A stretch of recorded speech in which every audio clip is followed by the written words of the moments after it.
You sit up on the bed, put your feet down on the floor, and feel the cold water. You quickly run out of the cabin and find yourself in a long corridor. The water is knee-deep. People are putting on life jackets, running toward the stairs. You run after them and find yourself in chaos. Water is everywhere. A woman slips on the stairs and falls. You help her up. People from all sides are pushing you. Everyone is trying to climb the stairs. There's more water behind you. The cabin you've just left is completely flooded. A few more seconds and the water level will rise above your head. Fortunately, everyone manages to get out. The upper deck is breaking. The huge ship is tilted to the side. The sound of breaking wood, the grinding of iron, and the shouts of people mix with the music played on violins by several musicians. You head for the lifeboats and feel like you're climbing a mountain. There are no lifeboats available, but you find a life jacket. The entire bow of the ship has sunk under the water. You're at the very edge of the stern and decide to jump. You wait for the ship to sink deeper into the water so the distance between you and the ocean surface is reduced. You finally jump and find yourself in the icy water. It's 28 degrees Fahrenheit, not enough to freeze the ocean, but sufficient to turn a puddle on the road into ice. You're having a hard time breathing because of the cold. You watch as one of the most majestic, unsinkable ships in history sinks. In 1.5 hours, another liner will arrive and rescue all the survivors. But before that, you have to handle this situation somehow. 90 minutes to survive the night in the icy waters of the Atlantic Ocean, among chaos, screams, and despair. Only one thing can be even worse: sharks. Everyone knows the story of the Titanic. What if the survivors noticed shark fins among the wreckage? Theoretically, it could have happened. Scenario 1. The sounds of the crash and the vibrations in the water could attract great white sharks. They swim in the cold waters of the Atlantic Ocean, where the disaster occurred. They are some of the most dangerous predators on the planet. They're big, fast, strong, and their 300 serrated teeth are sharp as a blade, lined in several rows. And now, you see a few triangular fins sticking out of the water. They quickly circle you and the other people. You grab a floating wooden piece left from the ship to climb on it. The cold temperature shackles your movements and your hands slip. These sounds attract the sharks. One of the predators stops swimming around and is now heading straight for you. Fear makes your brain shut down and your instincts start working. You try your best to swim away from the shark as fast as possible. Of course, it's useless to run from a fast shark in the water, but you're still trying. 2 seconds pass, and you feel your heel hitting the shark's nose. The other foot goes into its toothy mouth.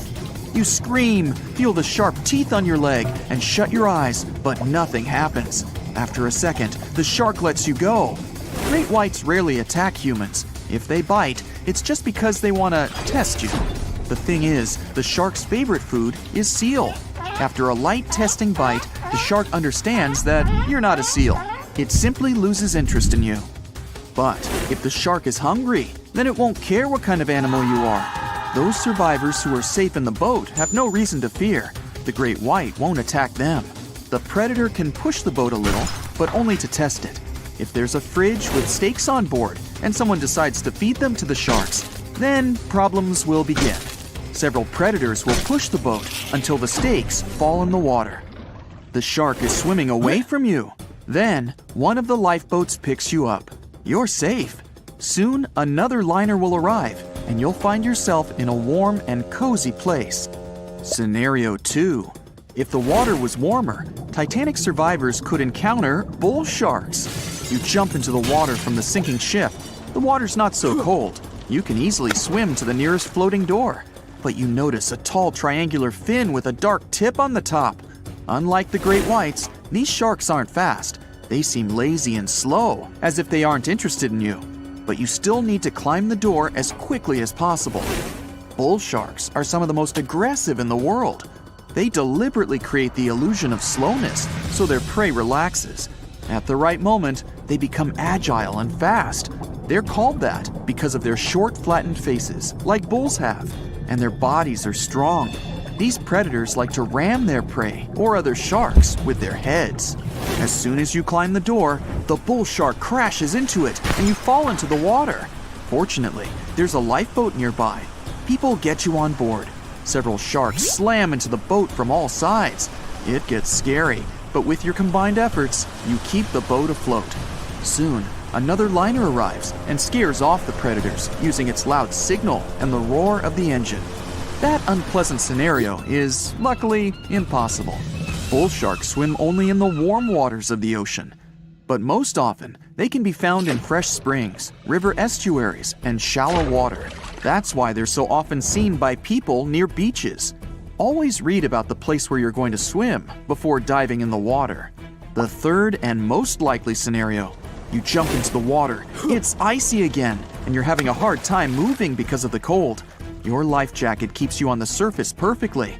The lights of the sinking Titanic light up the water a little, and in the black infinite depth, you notice what looks like a large block of stone. An ancient fish, the most majestic shark in the world, is swimming near you. It's a Greenland shark. They swim even in the Arctic waters, so they're not afraid of the cold temperatures of the North Atlantic. This huge predator is bigger than a car. Each year, its length increases by 0.3 inches. You're lucky to see it, as it's one of the rarest sharks in the world. Fortunately, it has a docile nature and will not attack you. The entire kitchen of the Titanic may be floating in the water and attracting these sharks. They're slow, peaceful, and old. The age of the Greenland shark can reach 400 years. This shark is considered adult 150 years after birth. The one you're currently looking at in 1912 may have witnessed the golden age of pirates with sabers, parrots, and eye patches. Arr! And it's quite possible that the same shark that saw the Titanic disaster is still alive in 2021 and slowly wandering the cold waters of the Atlantic Ocean. In all these scenarios, you manage to escape. But if a shark attacks you in the water and there's no boat nearby, then you still have a chance to survive anyway. The main thing is not to panic. Don't splash or make sudden movements so as not to excite the shark.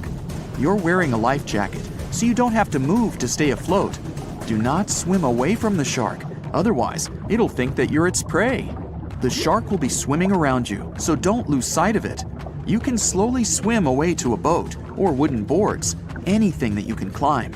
If you're near the shore, then slowly swim towards it until you reach shallow water. After that, you need to quickly run away. But be careful, the shark can even get you out there, so keep your eyes on it at all times. If the shark still attacks you, then you will have to fight for your life. Weak points of the shark are its eyes and gills. Aim for them with your fists and feet. It's April 10th, 1912, a sunny spring day. You're one of the first-class passengers aboard the Titanic, just as the ship is about to depart from Southampton. Imagine everyone's excitement, fresh spring air, the sounds of the sea. You're strolling along the highest deck of the Titanic when you notice several lifeboats. As you start counting the boats, you recall the ship's capacity. It's just over 3,000 people. Wait, but are there enough lifeboats for everyone aboard? Let's look into the numbers. The Titanic could carry a needed total of 64 lifeboats, a number which could have easily helped to save all the passengers on board. Chief designer Alexander Carlisle planned to equip the ship with 48 lifeboats, but the Titanic ended up with a mere 20. The fact that this number of lifeboats wasn't enough for all the passengers was not illegal at the time. This was because the number of lifeboats required was calculated based on the tonnage of a ship, not her passenger capacity. Speaking of the Titanic, this number of boats was chosen for aesthetic reasons, to make the decks look less crowded to the ship's elite and high-class passengers. After the final decision on the lifeboats was taken, Carlisle quit his job. Passengers' strolls on the Titanic's decks were pleasing to the eye, but were they worth it in the end? In 2012, a century after the wreck, new documents related to the scandalous lack of lifeboats were uncovered. It appears that a safety inspector named Maurice Clark proposed the addition of at least 10 more lifeboats 5 hours before the ship was supposed to set sail. But since the ship's owners clearly wanted to leave on time, his plea was overlooked. He was also warned that unless he kept this secret, he would be fired. In retrospect, had the owners followed his advice, an estimated 700 more people might have survived that night. The 20 lifeboats you counted, those that actually made it on board, could have carried only a third of the passengers, even at their full capacity. But tragically, some of them were launched with as few as 12 people when they could have easily saved up to 65 people each. To add to the disaster, the Titanic's crew members were not properly trained on using the lifeboat launching equipment. That's why the boats were launched slowly, improperly, and sometimes without the right supervision. Out of the 20 lifeboats, only 18 were set afloat correctly. Also, passengers were not informed about safety measures. A lifeboat drill should have taken place on the 14th of April, but the captain eventually canceled the event. One of the many myths surrounding the Titanic and its catastrophic ending is also related to the lack of the necessary number of lifeboats. There was no maritime law at the time that said women and children should get into lifeboats first, but it was a universally accepted custom in such types of situations as a shipwreck. Shortly after the Titanic had sunk in the icy Atlantic waters, rumors started to spread. It was said that some desperate men had resorted to dressing up as women in those final moments before midnight on April 14, 1912. They wanted to get a spot on the lifeboats and have a chance to save their lives. At the same time, there's little to no evidence that any of the male passengers of the Titanic had actually done this. In any case, what happened to those 20 lifeboats that were on board the Titanic after the ship hit the iceberg? What we do know is that all these boats were launched between 12:40 a.m. and 2:15 a.m. with a total of 718 people on board. By the time they were rescued by the RMS Carpathia at about 4 a.m. the same day, only 705 people had remained alive. It took the crew of the RMS Carpathia more than 4 hours and 30 minutes to pick up all the passengers and 13 of the lifeboats. This was as many as the rescue ship was allowed to carry. The rest of the now empty lifeboats were left adrift at sea. Those salvaged were later given back to the White Star Line, the British shipping company which operated the Titanic. Strangely, after being returned, they appeared to have vanished from official records. The last image ever taken of the 13 surviving lifeboats was of them getting unloaded in the New York harbor. Sadly and ironically, that's where the Titanic was supposed to be on April 18, 1912. The lifeboats were then rid of their Titanic nameplates or any other markings that could have linked them to the ship. Some sources claim that the boats were eventually destroyed. But was this actually the truth? The fate of one particular lifeboat has been the source of much debate. Collapsible Boat A, the last one to leave the ship, was retrieved by the RMS Oceanic a month after the crash.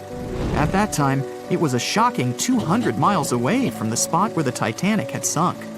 Also, in the boat, there was a wedding band engraved with the words "Edward to Gerda," a sad omen to a couple that were lost at sea after managing to escape the sinking Titanic. Later identified as Edward and Gerda Lindell, the couple was traveling from Sweden to the U.S. to relocate. Some accounts claimed that Mr. Lindell did, in fact, make it to Collapsible Boat A, but his wife wasn't as lucky. Neither were ever seen again, and the wedding band was eventually sent to Gerda's father. The recovery of Collapsible Boat A was recorded in both photographs taken by the crew on board the RMS Oceanic and by a detailed handwritten account of a fellow passenger. They claimed that the lifeboat had looked more like a piece of wood carried by the waves than an actual boat. The first lifeboat to depart from the Titanic was Lifeboat Number 7. It was dubbed the Millionaire Lifeboat. It's rumored that the 12 passengers on board might have bribed the crew to row away to safety instead of allowing others to jump in. In 2015, some of the items recovered from this lifeboat, including a lunch menu, a ticket, and a letter from one of the passengers, were auctioned for up to $70,000 by a New York auctioneer. Soon after the Titanic catastrophe, it became mandatory for all ships to be equipped with enough lifeboats to carry all the passengers and crew. It's more likely that the Titanic lifeboats, being relatively new equipment at the time, were refitted to be used on other ships, such as the RMS Olympic, which was the Titanic's older sister. Some of them may have been sold off to private collections, or even left to rot. After all, they were seen as a source of bad luck, and most people were unwilling to use them again on other ships. Unfortunately, all the information about their whereabouts is hard to confirm now. No official statement from the owners of the lifeboats was ever given after their rescue. But although nothing appears to have remained of the original lifeboats, some full-sized replicas exist on display in museums in Falmouth, England, and Belfast, Northern Ireland. One of the few surviving White Star Line lifeboats did not, in fact, belong to the Titanic, but it did have a striking connection to the cursed ship. This boat is the restored Lifeboat 6 from the RMS Oceanic, which helped to recover Titanic's collapsible Lifeboat C. It was said to be owned by a private collector, but similar to the Titanic's lifeboats, we don't know anything about its location today. As for the nameplates and other identification marks of the lifeboats, the White Star Line seems to have kept them. Because some of these items were later auctioned and sold to interested collectors, even Rick Springfield supposedly got hold of one of the nameplates.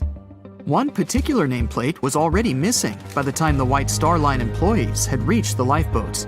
It was the nameplate of Lifeboat Number 8, which had been taken by a sailor named Thomas Jones. He later gifted it to another Titanic survivor, the Countess of Rothes, along with a letter acknowledging the bond they formed on the night of the shipwreck. You can find other similar items on display in different museums, such as Larne Museum and Arts Centre in Northern Ireland, or Worcester City Art Gallery and Museum. To be fair, some experts claim that even if there had been more lifeboats on board the Titanic, there simply might not have been enough time to launch them all. That's how severe the impact was. Many researchers say that everything was happening so rapidly after the ship had hit the iceberg that it's astonishing that so many passengers managed to survive.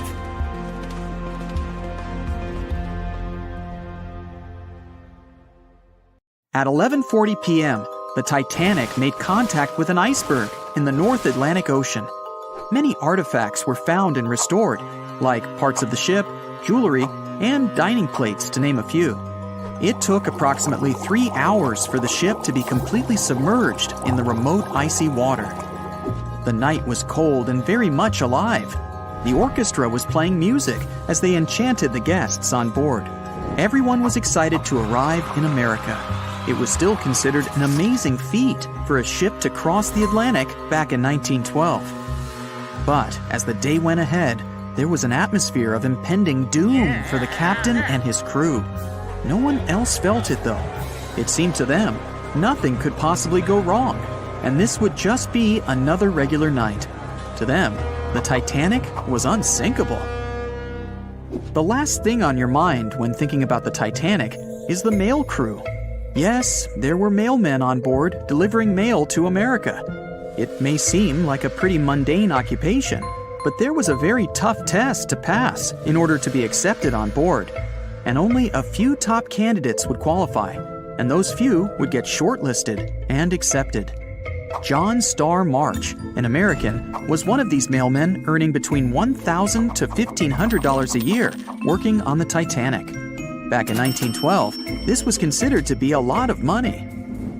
They were not officially part of the ship's crew, since the mail crew was placed near the third-class quarters. But given their influence and resistance, they were eventually moved and given a private dining area. March got this job since he needed the money to support his family.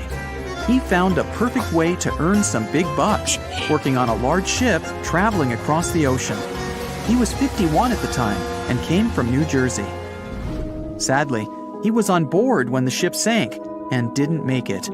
But they recovered a pocket watch that gives us a little insight into what happened that fateful evening. It's a gold case engraved with filigree and had a caption saying it was made by the Elgin National Watch Company.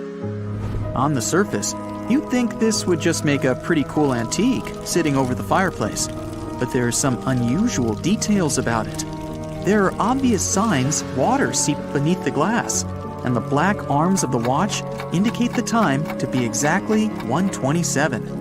It leaves us wondering why the clock stopped at this precise hour. What was the owner doing?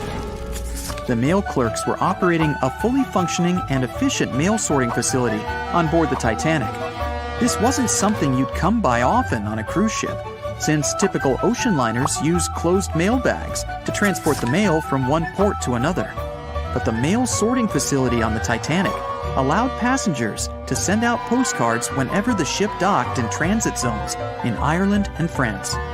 According to reports, people started heading back to their rooms at around 11 p.m., but some of them were still hanging around and enjoying their night. The 5 mailmen were celebrating a colleague's birthday in their separate dining room. 5 minutes before impact, crew members spotted the iceberg and rang the bell 3 times as a warning that something was ahead of the ship. They gave orders for the Titanic to move left, or, as they say in the biz, hard a starboard, to make the engines reverse. It was not enough to avoid the great impact. At 11:40 p.m., the Titanic struck the iceberg, and disaster erupted on the inside. Not just water seeping in and ultimately sinking the ship, but panic and chaos among the passengers and crew members. Captain Smith reached the deck and was informed that the Titanic had hit an iceberg. And at the same time, the mailroom began filling with water. We know that the 880-foot ship was completely submerged at around 2:20 a.m., with 706 survivors. The time between the impact and the sinking was really eventful. At midnight, they started getting the lifeboats ready for the passengers to evacuate. Orders were given for women and children to board the safety boats with some crewmen to guide and operate them. The problem was that the 20 safety boats available could only host 1,178 people out of the total of more than 2,200 passengers on board. March and his colleagues began sorting out the mail. There was chaos in directing and ordering around. With each second passing, icy cold water was filling the ship. 15 minutes after midnight, Captain Smith ordered his crew members to send out a distress signal. Even though SOS was established earlier than the Titanic, many others used CQD. The CQ stands for General Call, and the D is Distress. The Frankfurt was too far away to help, even though it was one of the first to respond. Even the Titanic's sister ship, the Olympic, responded, but it also was too far away. At 12:20 a.m., the Carpathia received the urgent message and redirected from its original course to help them out, even though they were 58 nautical miles away. Although this was some relieving news, the water kept seeping in at an alarming rate. It wasn't easy to keep everyone calm, knowing that the ship could be underwater in a matter of hours. At this point, many passengers were already on board the safety boats, waiting to descend into the water. The musicians on board began playing music for the ones still waiting. At first, they were playing in the first-class lounge, and then they moved to the deck. There's a debate on how long they were playing for and what song it was. None of the musicians made it out. The 5 mailmen on board were also doing their duties while the ship was sinking. According to a ship officer, the mailroom was already covered in water above the ankles, and the mailmen were busy trying to save as much mail as they could. March was one of them. There were bags of mail floating around. They started with the registered mail. Witnesses of the Titanic sinking reported the mailmen were putting bags of mail on the deck to keep them from getting wet until help arrived. They also mentioned bags of mail were floating about in the freezing water. It wasn't until 12:45 a.m. when lifeboat number 7 on the left side of the ship was lowered onto the water. Even though it had room for roughly 65 people, only 27 people were inside. Many of the safety boats carried fewer passengers than their maximum capacity allowed. The crew were worried that the boats would capsize if so many people were on them. Some reports suggest that some people even refused to board the safety ships, sticking with the claim that the Titanic was unsinkable. At the same time, they fired up one of the 8 distress rockets in the air, but it didn't get them any help. At 12:55 a.m., the second and third safety boats were descended to the waters with 2 male passengers jumping on board. 5 minutes later, another safety boat was lowered with around 39 people. At this point, water entered the base of the grand staircase. In the next 20 minutes, more safety boats were lowered, most of them underloaded. Still no help. The Carpathia was still on the way. Panic was growing and tensions were rising. There was a lot of anger for people being left behind. At around 1:30 a.m., things were getting out of control. The organized boarding of passengers to the safety boats stopped. March's watch stopped 3 minutes earlier, which could mean he was part of the scuffle between crew members and passengers. It took 3 hours for the Carpathia to arrive. March wasn't among the survivors. His watch proved to be one of the essential findings lost in the wreckage of the Titanic. It was eventually returned to March's 2 daughters, and now it's in one of the collections of the National Postal Museum. March was a man who did what he had to do in the worst circumstances. Time was a precious commodity for the people on board the ship, and this watch proved valuable to learn more about the tragic yet inspiring stories of the Titanic. April 14, 1912. The Titanic crashed into a huge iceberg and sank. Yep, we've covered that. But what if this time we use the ice to bring the ship to the surface? This requires several thousand feet of wire mesh and a lot of liquid nitrogen. Our goal is to put the Titanic in a huge block of ice that will raise the ship to the surface. Now to do this, you need to wrap the wreck in a wire mesh and cover it with liquid nitrogen. The first problem you face is the inability to wrap the ship completely. You need to somehow lift the ship a little to put the mesh under it. Let's say that by some miracle you manage to do so. Next, you need to transport hundreds of large tanks of liquid nitrogen. You're underwater, opening the tanks, and it's so cold that the icy water of the Atlantic Ocean looks like it's boiling. The nitrogen just sizzles, dissipates, and certainly doesn't create a block of ice around the mesh. Alright, new attempt. Raise the Titanic with the help of huge magnets. For this, you need a large cruiser and some powerful magnets. You attach thick cables to the magnets and lower them to the bottom. Bright projectors illuminate the black ocean depths. Parts of the wreck are visible. The magnets descend lower and cling to the iron hull of the ship. The cruiser pulls the cables and magnets up. Some of them detach from the Titanic as the iron surface is covered with reefs and corals. Some parts of the wreck break away from the ship and rise. The power of the cruiser is not enough. One of the cables is torn. Not only the weight of the individual parts of the Titanic, but also the colossal water pressure interferes with the operation. The sunken ship can't be raised completely, only its small parts. In reality, there has already been an attempt to raise the Titanic in parts. The $5 million operation failed. Nylon slings were attached to a large part of the wreck. The other ends of the slings were connected to the diesel engines. For the entire operation, they used a mini submarine. A piece of the Titanic weighing 21 tons was pulled up, but one of the slings broke because of the strong water pressure. Then, one by one, the other cables began to snap, and a huge piece fell back to the seafloor. By this time, all the participants of the rescue operation had run out of food supplies, and it was far from the nearest shore, so they decided not to make a second attempt. A book was written and a movie was made about how the Titanic was lifted with compressed air. In reality, no one even attempted this operation. To do this, you'd need several hundred large cylinders of compressed air. At first, you install them inside the Titanic's hull and wait for them to pull the ship to the surface. As soon as you lower the cylinders under the water, they immediately float upwards. This greatly complicates the operation. You need to fasten the cylinders with cables and pull them down to the bottom using a powerful submarine, or better yet, several of them. Because of the high pressure, the cylinders might burst. In this case, the blast wave would hit other cylinders and provoke a catastrophe. Too expensive and unsafe. The most expensive and complex plan to raise the Titanic is probably the one where scientists somehow extract hydrogen and oxygen from the ocean water.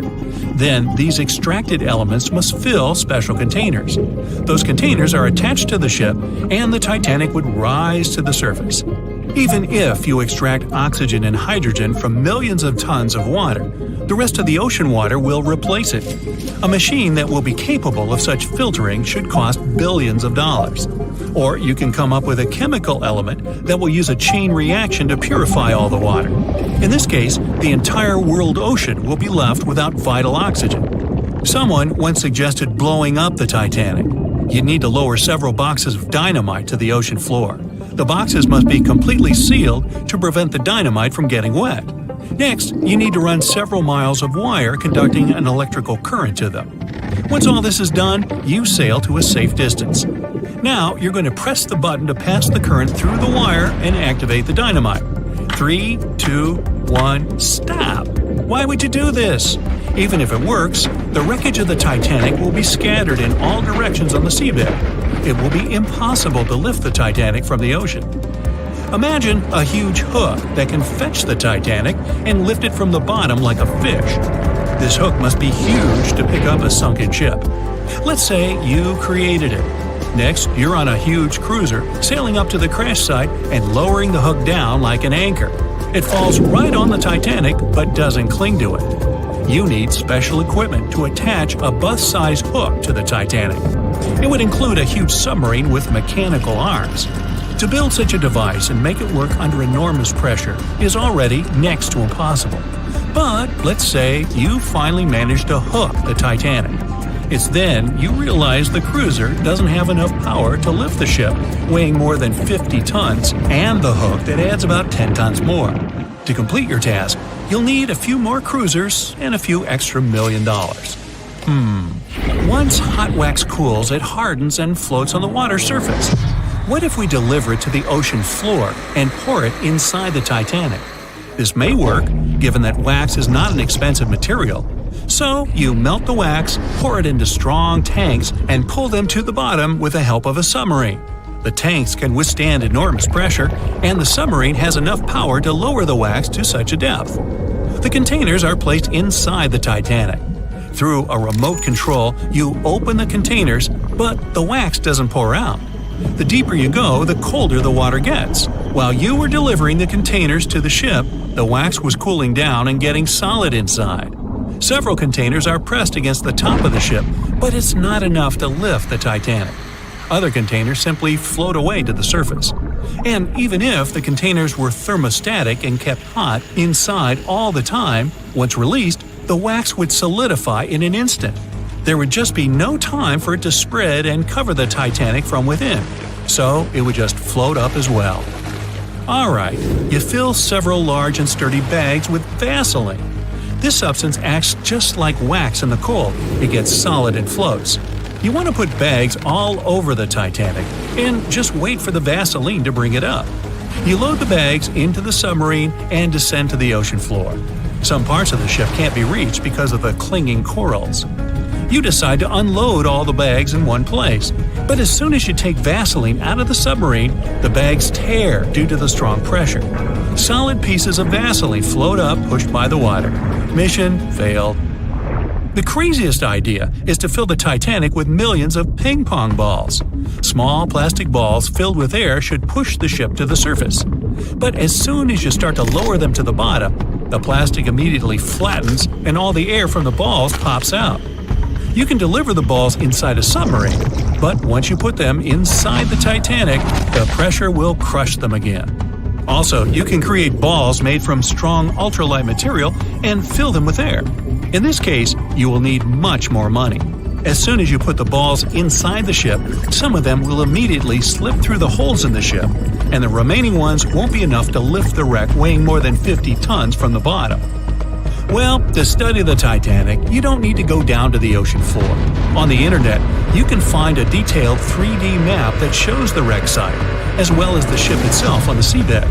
To get a realistic picture of the Titanic, researchers used sonar technologies and underwater robots, which took more than 10,000 pictures of the sunken ship. So, what do you think? Leave it alone? Yeah, me too. In the Titanic movie, you won't see any fumes above the fourth funnel of the legendary ocean liner, and it's not a mistake. Back in 1911, the year before the Dream ship's departure, large ships would mostly sail with 4 chimneys. They needed those to draw heat and fumes from their massive boilers. The Titanic was a real engineering gem that only needed 3 chimneys to function. So the fourth was added for balance and more impressive looks. The White Star Line thought the public would have been disappointed to see only 3 pipes on the greatest ship of all time. The Titanic's sister ships, the Olympic and the Britannic, also had 1 fake funnel each for the same reason. The dummy chimney wasn't completely useless and served for ventilation. It took out the fumes from the machine spaces in the lower decks and from one of the first-class general rooms. One big ventilation funnel, instead of several small ones, helped to declutter the upper decks and left more open space for passengers to enjoy their strolls. When Titanic went down, the funnels, each weighing 60 tons, went down with the rest of the ship. They were made extra tall to make sure the passengers weren't covered in the soot being ejected. Their height and weight let them stay in the upright position. The forward funnel, followed by the others, fell only when the ship went for the final dive. Those chimneys were much lighter than the bow, so they spread among other debris. The light material they were made of flattened once it hit the bottom, and the iron-eating bacteria living deep down took care of it later. The bow of Titanic remained intact when it hit the seabed, but the stern was completely mangled. When the famous ocean liner hit that iceberg, things got really messy. It took the future movie star a whole 2 hours and 40 minutes to submerge completely. The collision let water flood 6 out of 16 watertight compartments. As the water gushed into the starboard side, the ship started to tilt down in the front and a bit to the right. By midnight, the damaged compartments were spilling water into others, and it was chaos because these compartments were only watertight horizontally. Soon enough, water started flooding through the anchor chain holes, and by 2 a.m., the bow was sinking, and the stern's propellers were lifted out of the water. The ship kept flooding until the moment the bow went underwater, and the stern shot up almost 45 degrees. The weight of those massive propellers stressed the ship's midsection. The steel just couldn't handle it and failed. Survivors described that moment as some loud noise, like breaking china or falling gear. That was the Titanic's upper structure giving in.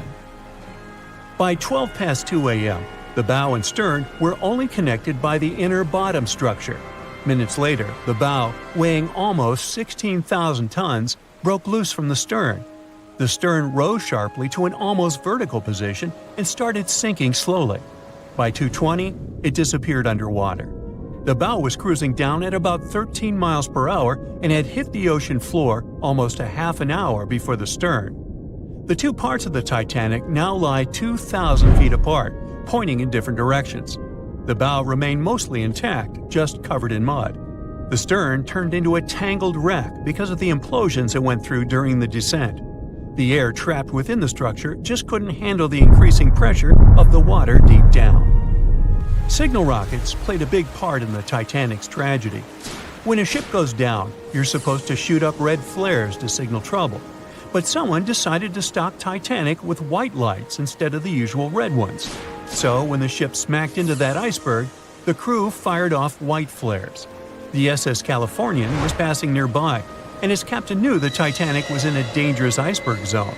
The crew didn't spot the sinking Titanic, but they sure saw those white rockets. The radio between the ships was useless because the Californian's operator switched it off. The captain had a gut feeling something was off, so he flashed a Morse code light signal at Titanic. But he received no reply because the Titanic had already gone underwater. There was another ship, Samson, sailing alongside the Titanic. It had plenty of illegally hunted frozen seal meat from Canadian waters abroad, so it was sailing with lights off to remain unnoticed. When they saw the Titanic's white rockets, they thought it was the Coast Guard and zoomed away. Samson didn't have a radio, so they couldn't find out about the ongoing disaster. The crew got the news about Titanic only when they got to the coast of Iceland the following month. There have been many theories to explain the Titanic tragedy, and one of the recent ones says that there was a fire involved. An Irish journalist went full detective for decades, digging into the mystery, and stumbled upon a game-changer. He came across a photo album that had been hiding from the public for a century after the tragedy. In the pictures, taken at the Harland and Wolff shipyard in Belfast, Northern Ireland, just over a week before the liner sailed, you can clearly see a massive 30-foot black spot on the ship's hull. Maloney researched the photos and eyewitness testimony from the time and claimed that a fire spontaneously broke out inside of one of Titanic's enormous coal bunkers. It was raging for a whole 3 weeks and messed with the metal, critically weakening a crucial segment of the ship's hull. Back then, most ships had just one hull, so it was the only skin the Titanic had. That's why the iceberg managed to punch a hole through the ship so easily. If it hadn't been for the fire, the Titanic might have shrugged off that iceberg collision. The company operating the liner knew about the fire, but they decided to conceal that fact. They didn't want any negative stories in the press as they faced some serious competition in transatlantic voyages. The Titanic was sold out, so they stocked up on coal and made it sail. The moon might have also played a role in the sinking. Our satellite heavily affects tides on the Earth. The closer it is to our planet, the stronger the tides are because of the increasing gravity of the moon. Back in 1912, the moon was so close it made several glaciers in Greenland break apart. Massive chunks of ice that broke off from the glaciers started floating south. The supermoon event came just 6 minutes after a spring tide. During new and full moons, the alignment of the moon, the Earth, and the Sun makes their combined gravity reach its peak. And the day before, our planet had come the closest to the Sun that year, which made the gravity even stronger. This mixture of events created perfect conditions for one of the most powerful tides in history. It created the perfect conditions for the icebergs breaking off from Greenland's glaciers to move freely. Opponents of this theory say that the difference in tidal force wasn't actually that big, and it couldn't have been the main cause of the sinking. The iceberg tore down the side of the ship, leaving a huge opening in the hull. It wasn't a continuous rip, and damage was caused in several places. Some experts believe the ship would have survived the iceberg if it had hit head-on. The Titanic had watertight compartments designed to prevent flooding in case of a collision. Only the first 3 or 4 of these compartments would have been flooded. This could have helped save a lot of lives. Supporters of this theory put the blame for the disaster on First Officer William Murdoch. Huge, fast-moving ships don't just turn in a matter of seconds like a speeding car. It takes minutes. When Murdoch realized the collision was inevitable, he tried dodging left to avoid a direct hit. But despite his efforts, the ship still collided with the iceberg. You know the rest.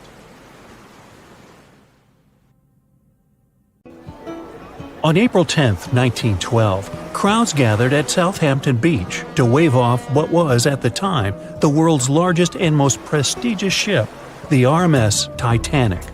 The cost of the most expensive first-class parlor ticket was $4,350.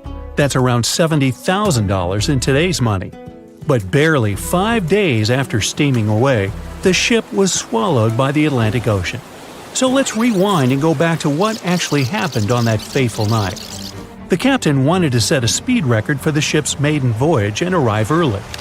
The ship was deemed unsinkable, so he went full throttle into the dark Arctic waters. After spotting the 100-foot iceberg, the crew desperately tried to steer the vessel away and avoid the collision, but the Titanic was traveling too fast, and the iceberg tore down the side of the ship, creating a huge opening in the hull. It wasn't a continuous rip, and damage was caused in several places. In total, the damage spanned along an area of around 300 feet. But the ship's designers had prepared for the prospect of a collision and added watertight compartments down each side of the ship to act as a buffer zone. 4 of these compartments could be breached, and the ship would still stay afloat. But because the iceberg tore down the side of the Titanic, it ripped holes in 6 compartments. The compartments didn't extend up the total height of all decks and weren't actually sealed at the top. This is why, when more than 4 were flooded, water reached over the top of the bulkheads and filled the remaining compartments, causing the ship to sink into the ocean. Think of it as water spilling over an ice cube tray. But what if the collision was head-on? Would it still have sunk? Ships are designed with potential crashes in mind, and most vessels have collision bulkheads in the bow. Most of all, it's like your car's bumper or crumple zone. It's a safety feature that can withstand a direct hit. The bow could have taken some of the impact, and some experts have suggested that if it hit head-on, only 2 to 4 of the watertight compartments would have been flooded. So, in theory, the Titanic might not have sunk, and it might have even been able to continue sailing to its final destination at a much slower speed. The force of impact would likely have been huge, though. But although passengers would have been injured by the force, they'd have been able to stay on the ship to wait to be rescued by other ships, rather than being forced into the icy waters of the Atlantic. Still, one of the Titanic's designers, Edward Wilding, suggested that the force of the impact might not have actually been that big. He told the British Inquiry that lots of people scarcely felt the collision, and he believed the ship would not have sunk if it did hit the iceberg head-on. The ship was also designed with remotely operated watertight doors between all compartments, so any floods could have been quickly sorted out. Because Titanic had 6 breaches from the side collision, and because it happened so quickly, sealing the doors wouldn't have made a difference, as it was essentially impossible to save it by that point. The ship immediately began to flood, with water pouring in at a rate of roughly 7 tons per second, 15 times faster than it could be pumped out. So, while it sounds like the Titanic would have survived had the ship hit the iceberg head-on, this idea does come with some issues. First off, the collision bulkheads were designed to survive a crash with another ship, not a giant iceberg. If 2 ships collided, both would absorb some of the impact in their bulkheads, sharing the impact and likely staying afloat. But an iceberg is stationary, meaning that Titanic would absorb most of the energy from the collision. If Titanic hit head first, because of the speed it was traveling, the impact would have likely traveled down the whole body of the ship.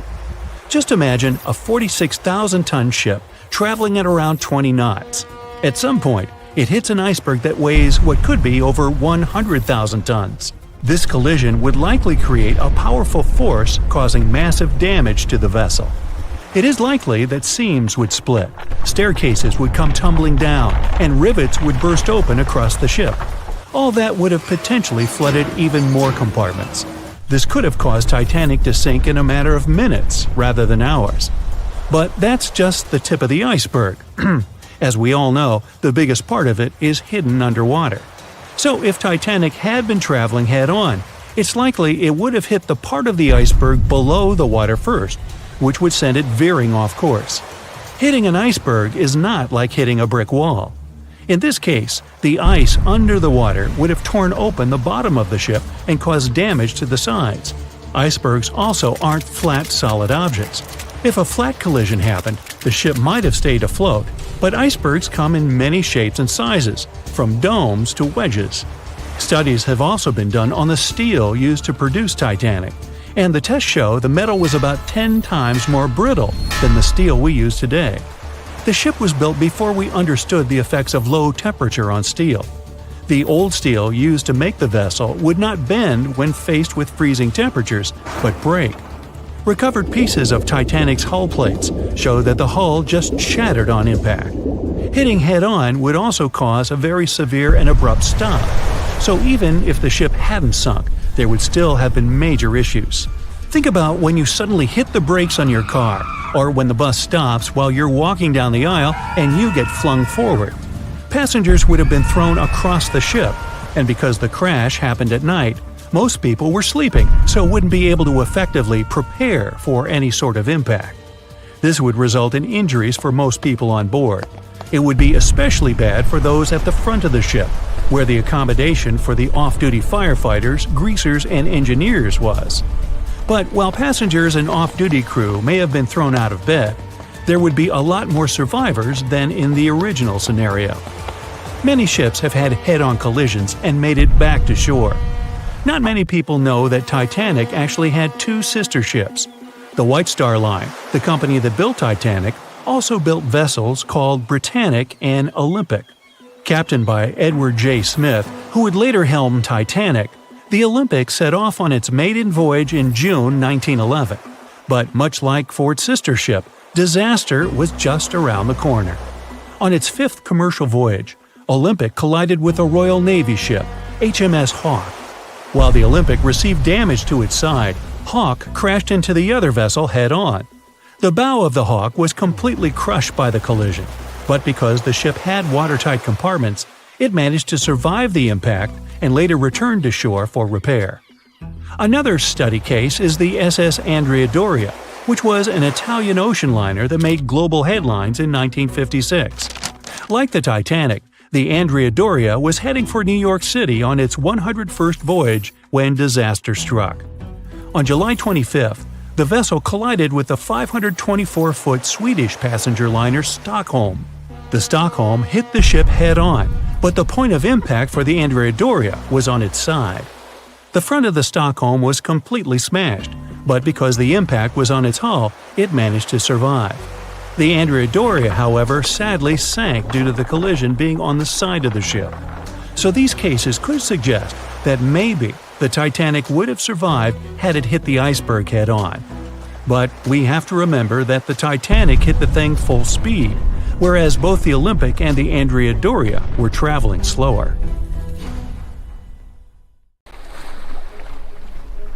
The lookout shouts, "Iceberg right ahead!"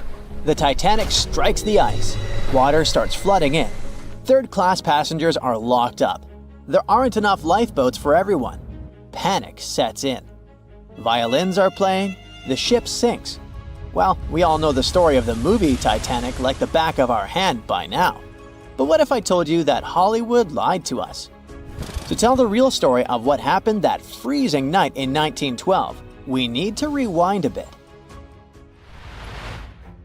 The lookout shouts, "Iceberg right ahead!" Yep, that part was true. Just before 11:40 at night, Frederick Fleet noticed something darker than the sea directly ahead. As the ship got closer, he realized it was an iceberg. The engines were quickly reversed and the ship turned sharply. Instead of hitting it head-on, Titanic scraped along the side of the berg, sprinkling ice on the forward deck. If you remember, in the movie, Jack and Rose are having a romantic moment when they feel the ship shudder after hitting the iceberg. Everything shakes as if they were in the middle of a light earthquake. Some real-life passengers reported feeling something similar after the impact, but according to Titanic survivor Frank Prentice, it wasn't exactly like that. He said there was no impact as such, and it all felt more like slamming on your car brakes. The ship stopped, and that was that.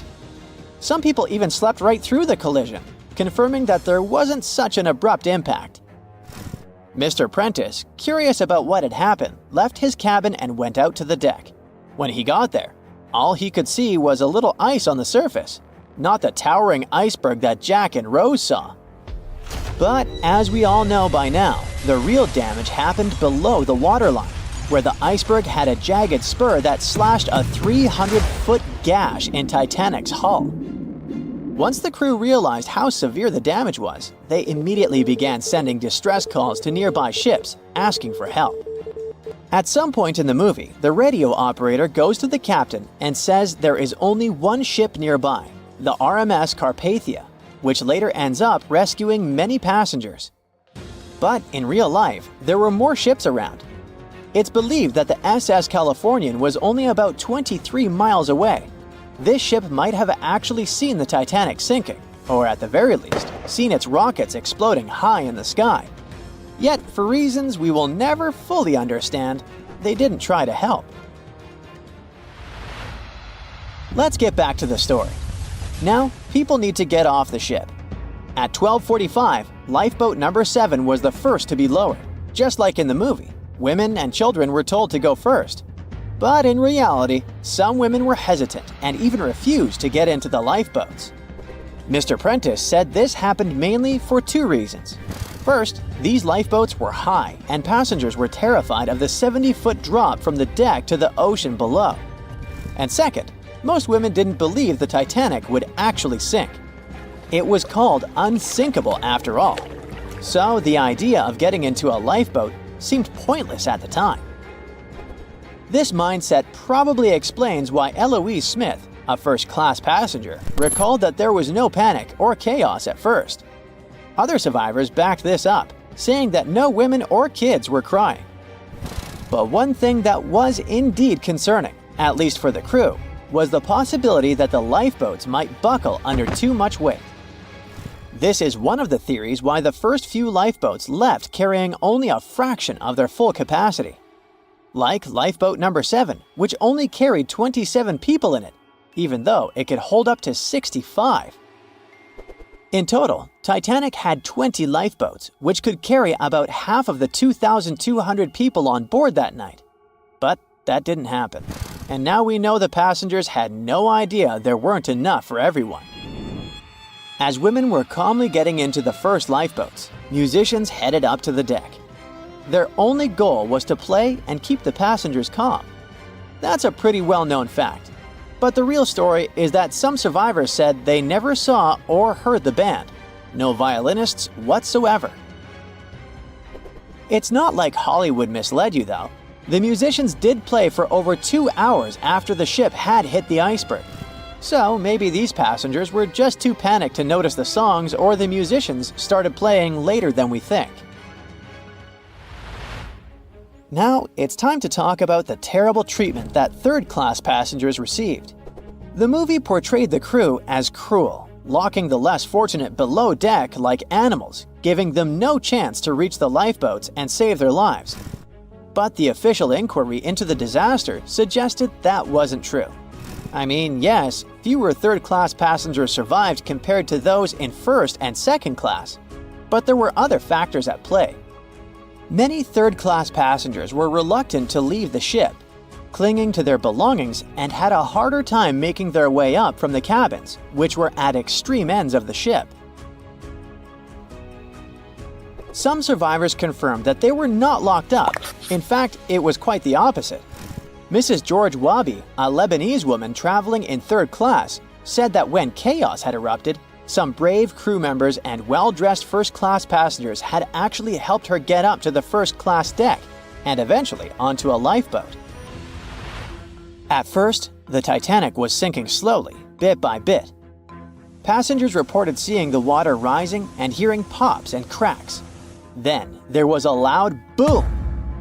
Some said there had been just one explosion, while others described it as a series of smaller explosions, which they thought had been the bulkheads giving way. And there's also a group of people who said they had only heard a rumbling sound. So not everyone agreed on the sound they had heard, but one thing is a fact. By 2:18 in the morning, the lights on Titanic went out, and the ship plunged into complete darkness. As the bow continued sinking, the stern rose out of the water, putting immense pressure on the middle of the ship. This caused the Titanic to break in two. In James Cameron's movie, this moment is pretty dramatic, with the ship sinking almost straight down into the water. But in reality, the break probably happened at a much lower angle, likely just below the waterline. Even so, it tilted enough that people couldn't stay on their feet and started sliding into the water. One interesting thing is that it wasn't until the wreckage was found in 1985 that it was finally confirmed the Titanic had broken apart. Up until then, survivors had given conflicting stories. At least 8 survivors claimed they had seen the ship split. Emily Ryerson, a first-class passenger, described it as if the Titanic had been sliced in half with a knife. But there was also a small number of witnesses that insisted Titanic had gone down intact. At the time, this theory was more accepted because most people still didn't believe that the supposedly indestructible ship could break in half. So why the conflicting reports? Okay, so what you don't see in the movies, for obvious reasons, is how incredibly dark it was when the tragedy happened. It was like being in a room with no light, where you can only make out shapes and shadows. That's what it was like on the lifeboats. This means passengers couldn't really see what was happening, and most of those who were close to the ship either lost their lives or were too focused on trying to survive to pay attention to the details of the wreck. Although James Cameron's film didn't fully capture how terrifyingly dark the disaster truly was, the 2012 TV series Titanic did a better job of showing the pitch-black horror of that night. Even then, the reality was much darker and more terrifying than either of these two productions could portray. April 14, 1912. A cold evening somewhere in the North Atlantic. On board the most modern and unsinkable ship, the Titanic, a dinner is held. 2 well-dressed men are sitting at one of the tables. One of them is a famous British journalist. He tells his interlocutor an interesting and at the same time terrible story. It all started about 1000 BCE in ancient Egypt. At that time, one woman was born in the city of Thebes. No one knew who she was or what she did, but she had a high social standing. Towards the end of her life, she was proclaimed a priestess in the College of Amen-Ra. Her body was embalmed, placed in a wooden casket, and covered with a massive lid bearing the image of a woman and mysterious inscriptions. She was buried in Thebes along with other people of the upper class. The mummy of this woman lay at rest for almost 3,000 years. The burial place had been carefully hidden. Around the first half of the 19th century, a group of locals accidentally discovered the ancient tomb. They disturbed the peace of the priestess. No one knows exactly what happened that day, but the mummy was removed from the casket and disappeared without a trace. A few decades later, a group of 4 wealthy friends from England came to Egypt for a trip across the upper part of the Nile. First, they went to visit the excavations of the Temple of Amen-Ra near the city of Luxor. There, they found the empty mummy case. It depicted the priestess with dark eyes looking into the void. There was something sinister in her gaze. They didn't know who the case belonged to, but they were so amazed by the beauty and energy of that find that they decided to buy it from the locals. The buyer disappeared the same night before the case was delivered to him at the hotel. Some said they'd seen the man leave the hotel and go towards the desert. No one knew why he did it. No one else saw him afterwards. Another man from the same group took the casket. During their return home, one of the friends was seriously injured. After arriving in London, the new case owner discovered the bank where all his money was placed had gone bankrupt. In one day, the man turned from a wealthy businessman into a beggar. A third friend also experienced the sinister influence of the ancient find. He lost his health, job, and eventually even his life in an accident shortly after returning to London. Before going bankrupt, the owner gave the ancient casket to his sister who lived in London. One of the friends of this woman came into the room, saw the Egyptian artifact, and immediately felt the dangerous energy emanating from it. Then the owner's sister gave the case to a famous photographer. He took some photos and was horrified. According to his words, he saw a real priestess with a human face in the photos. She looked at him with an ominous, icy gaze. No one except the photographer touched the film of the camera. No one changed the photo. Shortly after, the photographer mysteriously went missing. From that point, the story becomes vague. According to one version, the owner's sister gave the artifact to the British Museum. The man who transported the case passed away soon after, and his assistant got into a terrible accident. Another version says that the item from the Egyptian tomb was bought by a rich businessman. After that, 3 members of his family also had an accident, and his house burned down. Convinced the mummy case was cursed, he gave it to the British Museum. The interlocutor listens to the story with such interest that he forgot about dinner, which has gone cold. "How did you know all this?" he asks. The journalist replies he has been studying everything related to the mummy and its owners for several months.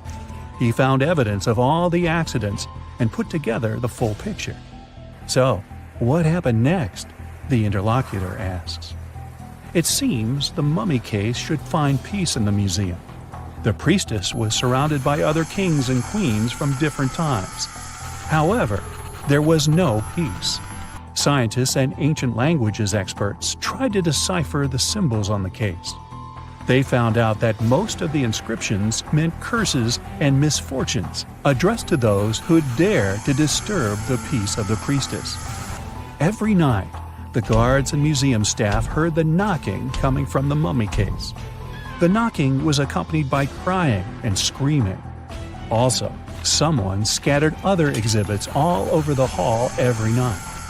Everyone soon came to believe that the priestess's spirit continued to use magic forces. Then, one private collector became interested in the case. He bought it from the museum, not for his collection, but to try to expel the spirit of the mummy from the artifact. It's not known in what ways he tried to do this, but he failed. Then, he managed to sell the mummy case to a rich American archaeologist. That guy decided to move the mummy to New York. And what? What happened next? The interlocutor asks with interest. That's it. End of story, the journalist answers. What do you mean? What happened to the mummy? Where is it now? The journalist looks at the interlocutor with some excitement. She's here.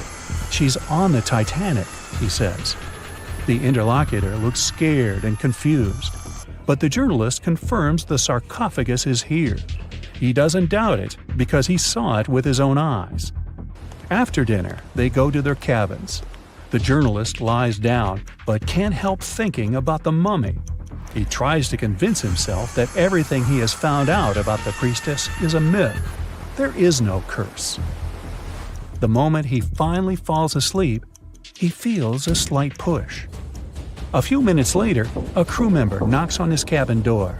He informs that all passengers must go to the upper deck because something has happened to the ship. The journalist goes out into the fresh air and sees a huge crowd of people. There's no panic yet. Someone says that something has happened to the engine. Others say it's just a precaution. The journalist immediately understands everything. The ship is sinking. The priestess did it. In less than an hour, the Titanic completely went underwater. One legend says the priestess influenced the captain of the ship. The crew members didn't dare to put such a valuable cargo in the hold. Therefore, they placed the box with the artifact near the captain's bridge. On that fateful night, the captain decided to look at the casket with his own eyes. After that, his behavior became weird. They said the spirit clouded his mind. When the ship entered the territory filled with icebergs, he refused to slow down, despite the requests of the crew. The sarcophagus may still lie at the bottom of the Atlantic Ocean even now, with the priestess finally having found her peace. Okay, this story is nothing more than a legend. There's no record or evidence that the Titanic was carrying any kind of mummy or sarcophagus. The legend appeared a couple of years after the disaster. At that time, there were many theories about what happened to the Titanic. The ship sank because of secret agencies. ETs attacked the Titanic. The Titanic was sunk specifically to get money for the insurance company. Such crazy theories were very popular among audiences. One of these theories was developed by a well-known newspaper. Journalists published an article about the cursed mummy on board the Titanic. The rest picked up the legend and it became popular.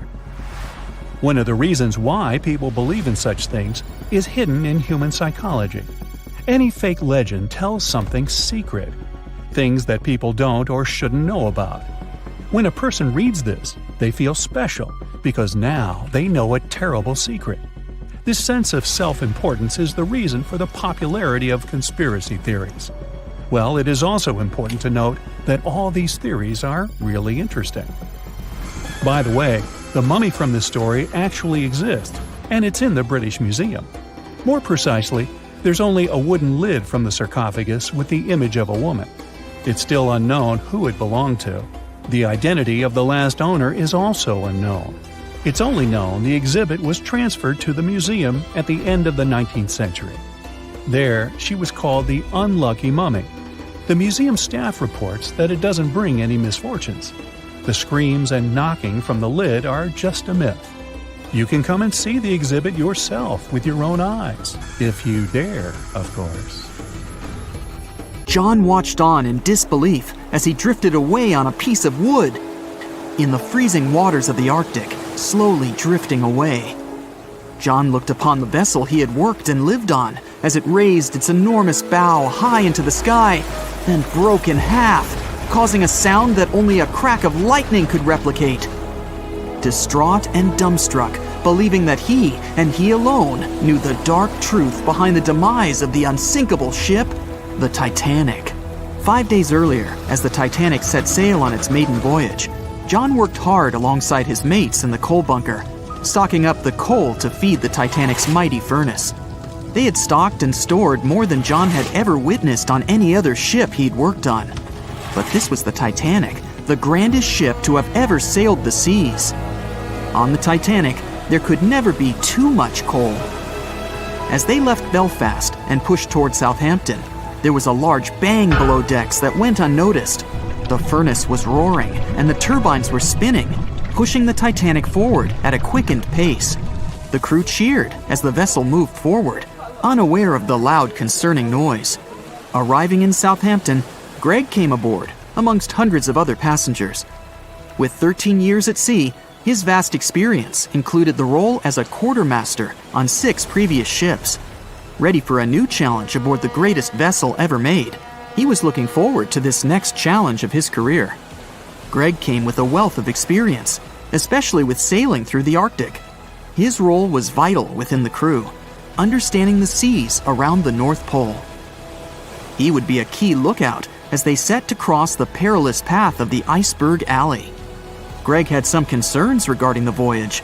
The Earth's orbit was remarkably close to the sun and the moon, causing higher tides.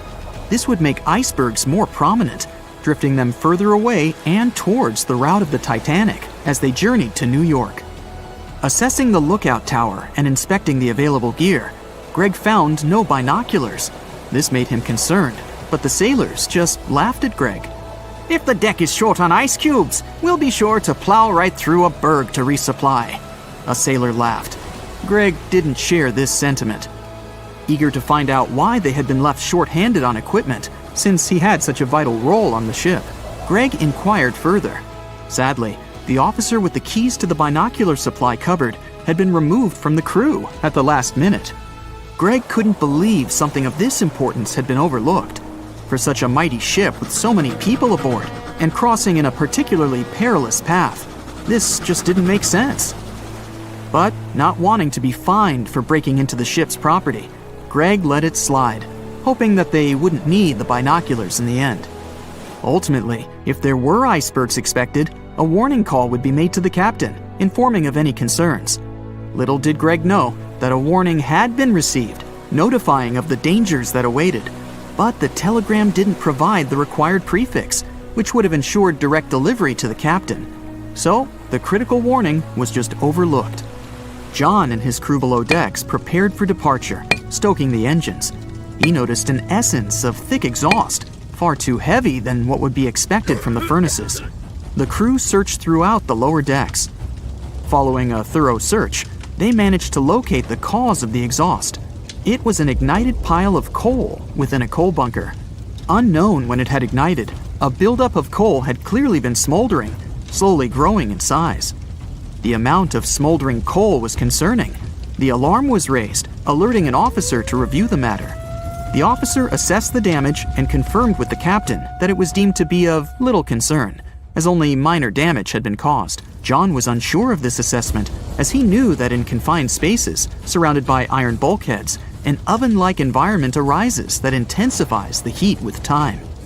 But the Titanic would power forward, making no sense to John as they had only just departed from Southampton. He was sure they would have turned back. John and his crew were ordered to shovel the already lit coal into the furnace and continue shoveling until all the smoldering contents would be contained. It was a possible but painstaking task that could take the entire journey. The continuous intake of coal would ensure the turbines would spin at a constant, accelerated pace, not what the Titanic was designed for. It was meant to be a luxurious passenger liner and not for breaking speed records. However, the crew would find enthusiasm in not only acknowledging the Titanic as unsinkable, but also as the fastest. John and his crew continued to shovel the coal into the furnace for several days. The temperature within the bow was becoming hotter every day. The bulkhead's contained heat was so severe that it became weak at the seams in the iron walls and rivets. "2 more days, lads, just 2 more days!" John was laughing, trying to raise the spirits of his mates as they were working tirelessly. But as they were all laughing, joking, and looking forward to dry land, they unknowingly approached their final destination. The Titanic was speeding through the calm sea. Greg looked ahead, above in the lookout tower, keeping a keen eye out as they were in iceberg territory now. Even though the way seemed clear, false horizons could occur, creating confusion about how far objects in the distance truly were. As they were traveling in the Gulf Stream waters into the colder Labrador Current, air columns cooled from the bottom upwards, creating a thermal inversion. This incredibly high air pressure ensured fog wasn't present, providing a deceptively clear outlook. But the thermal inversion can also create optical illusions, showing the horizon further away, appearing higher in the distance, or masking whatever objects that could come before it. These false horizons could easily hide any icebergs that could be approaching. Greg knew the perils of a calm sea in the Arctic, preferring the rough waters, where it's easier to detect icebergs within waves. Peering from the lookout, Greg was looking towards the dark abyss ahead. Suddenly, within 1 mile directly in front, a formidable image quickly emerged from the dark waters surrounding. "Iceberg, right ahead!" Greg yelled to his mate, who quickly called to the helm and directed them to steer hard to starboard. The helmsman received the call. In the heat of the moment, he turned the wheel counterclockwise. He then realized he'd turned the wheel the wrong way and quickly went in the opposite direction. The ship aimed towards the iceberg, veering to the port side whilst reducing speed. Although there was a delay in turning the wheel, since there was a short distance from the signal and the fast pace that they sailed at, it may not have made a difference. As they approached the iceberg, it appeared as though they'd miss it, but over 87% of an iceberg is underwater. And as they came along the side, the hidden ice underneath hit the port side bow, piercing the side of the hull with a 12 square foot tear. The ship shook, with all aboard aware that something was amiss. Amongst the confusion and fear, they were oblivious of the damage. As they gathered their bearings, 6 out of 16 compartments were quickly filling up with seawater. The hull could only withstand 4 compartments filling before sinking. Time was ticking as the Titanic made its descent into the depths. The weakened bulkhead with heated steel pillars and rivets broke under the pressure and sudden change of temperature from the ice-cold water. The call was made to abandon the ship. Lifeboats were prepared to be released, while help signals were sent out to nearby ships. The radio operator was guiltily sitting, constantly calling out to a nearby ship that had been in contact with the Titanic recently. There was steady communication with this ship over the past few days, providing warnings of icebergs since the Titanic departed from Southampton. The final warning message received was just 1 hour ago. Upon receiving the final warning, the operator ignorantly responded, "Shut up," with the assumption that their warnings of icebergs were pointless. Following this unfortunate response, the ship turned their radio off and provided radio silence. The closest ship that was responding to their distress signals was 500 miles away, too far to provide any assistance in time. There were countless mistakes that caused the Titanic's watery end, whether they contributed directly or from sheer ignorance. The most tragic of them was the number of people aboard the ship, 2,224 of them. There were only enough lifeboats provided to rescue 1,178, barely half of the people.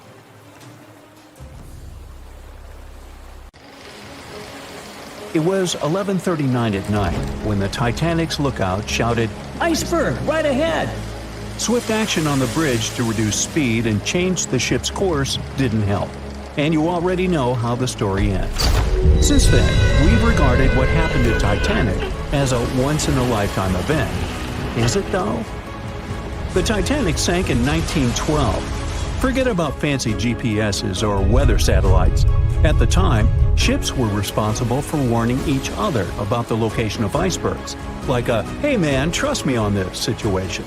Then the Titanic disaster happened. To call it a disaster is an understatement, so specialists felt the need to form an organization to avoid this kind of accident happening again. That's why, a year later, they created the International Ice Patrol, or IIP for short. Up to this day, this group has been responsible for giving ships advanced warnings about ice threats. IIP improved their methods over the years, from ship reports and aircraft patrols to satellite images. Recently, they've also been using oceanographic buoys, floating devices providing real-time information about ocean conditions up to 164 feet below the surface to predict the potential drift of icebergs. Luckily, IIP is doing an excellent job in reducing ship iceberg collisions. But don't get too comfortable, because even the most advanced detection equipment can't entirely avoid an unfortunate situation. Between 1980 and 2005, there were 57 incidents involving vessels and icebergs. And the chilling truth is that today's ships are more likely to run into an iceberg than the Titanic was. Studies have shown that 1,038 icebergs crossed the area where the Titanic sank back in 1912. You might think that's a lot, but scientists say it's not really a big deal. I mean, yeah, it's on the higher side, but there have been 14 years with even more iceberg activity since then. Nowadays, the number of icebergs is going up due to the accelerated melting of Greenland's glaciers. And since more ships are heading into polar waters, the chances of ships bumping into icebergs are higher. But the real danger for captains is invisible enemies, called growlers and bergy bits. Growlers are these small icebergs that can be the size of a regular door. And bergy bits are also considered small, measuring around the size of a school bus. These icebergs might seem harmless, but they're actually tricky since they can be completely invisible to radars or satellites. Let's see what happens when a modern cruise ship as big as the Titanic hits one of these small icebergs. Meet the Norwegian Sun, a luxurious cruise ship like Titanic, as it has the capacity to accommodate 2,400 passengers and more than 900 crew members. On July 2022, this cruise ship was on its way to Hubbard Glacier in Alaska when it found itself in the middle of a dense fog. Suddenly, passengers felt an impact and were terrified as the ship experienced a severe jolt. The fog immediately cleared and they realized what had happened. The Norwegian Sun had collided with an iceberg of the growler type. But the outcome was entirely different from Titanic. Thankfully, there were no injuries, and both the passengers and staff reached the Alaskan docks safely. Expert divers checked the condition of the boat, and they discovered that the ship had suffered some damage after the collision, so the rest of the trip was canceled. Now don't stress about packing for your next trip across the Atlantic because accidents like the one with the Norwegian Sun are really rare. I mean, it's common for ships to encounter ice, but what's unusual is for it to be a problem. Most modern cruise ships wouldn't get physically damaged by an iceberg, and there's a reason for that. You see, the steel used in the Titanic also played a significant role in the disaster. The unsinkable ship, after all, was not so impact-resistant. Back then, the Titanic's hull was constructed using around 2,000 steel plates, which are believed to have been produced in an open hearth furnace. As a result, the steel contained a high concentration of phosphorus, oxygen, and sulfur. High levels of these elements make steel brittle at low temperatures, causing it to fail upon impact. While the steel used on the Titanic was of the highest quality available at the time, it wouldn't meet the safety standards of modern ships, and it was approximately 10 times less safe than what today's vessels use. But the most significant difference between the design of the Titanic and a modern ship lies in how the hull is put together. You see, the Titanic was built using over 3 million rivets for its hull and upper deck structure. So, when it struck the iceberg, the rivets started a chain reaction, causing the entire section of the hull to collapse simultaneously, causing an uncontrollable flood of water. In contrast, modern ships use a method called submerged arc welding, which fuses the edges of metal pieces together, creating a strong and continuous bond. This is safer because if any part of the ship gets damaged, the tear doesn't spread, making things worse. The damage remains contained within that section. Okay, so small icebergs are becoming more common, and vessels have been adapted to deal with them. But there's still one more scenario to consider. What if a huge cruise ship hit an iceberg the size of a 5-story building? Imagine we've just created the world's largest cruise ship on the planet. Let's call it the Bright Seaside. Our floating resort is massive, 4 times the size of the Statue of Liberty. It's longer than the Titanic by 318 feet and carries about 3 times more passengers and crew. And just like the Titanic, our fictional ship can cruise at a top speed of around 23 knots. Now, picture this scenario. The Bright Seaside is cruising at full speed in freezing waters. It's the middle of the night. and the captain doesn't realize that all the iceberg detecting equipment on board isn't functioning. It stopped working 3 days ago. It's very foggy out there, and the lookout also fails to spot a 45-foot tall iceberg. If that whole situation played out, and the ship smacked into the iceberg head-on, well, it could potentially lead to a sinking. But you can see how unlikely that is, right? That's why experts are quite confident in saying that ice isn't likely to sink modern cruise ships. It's also worth mentioning that safety measures have improved a lot since Titanic. A modern large vessel can take days to sink, which provides enough time to keep everyone safe. Crews are definitely better prepared to handle evacuation procedures, and passengers should also go through safety training before cruising. I know, it is annoying to do that when all you want to do is drink a lemonade or some other beverage by the pool. But, all these safety tips are what saved the MS Explorer from becoming a modern Titanic. You see, back in 2007, all 154 people on board this Antarctic cruise ship managed to get into lifeboats after the ship hit an iceberg. Now imagine their panic as they waited for help for 4 hours. The crew did an excellent job in keeping everybody safe, no doubt. But a report that came out 2 years later said that the MS Explorer accident had happened because of the inexperience of the captain, who had pushed the ship too fast into a wall of ice in the freezing waters of Antarctica. That means that no matter how much tech a ship's got or how fancy its materials are, if you've got a careless captain and a crew that doesn't know how to handle an iceberg hit, a disaster similar to Titanic could happen again. But hey, you shouldn't stress over it. Trust the professionals and keep in mind the odds. In the last 30 years, the MS Explorer was the only cruise ship that sank thanks to an iceberg, and everyone survived. So kick back and enjoy your sea vacation.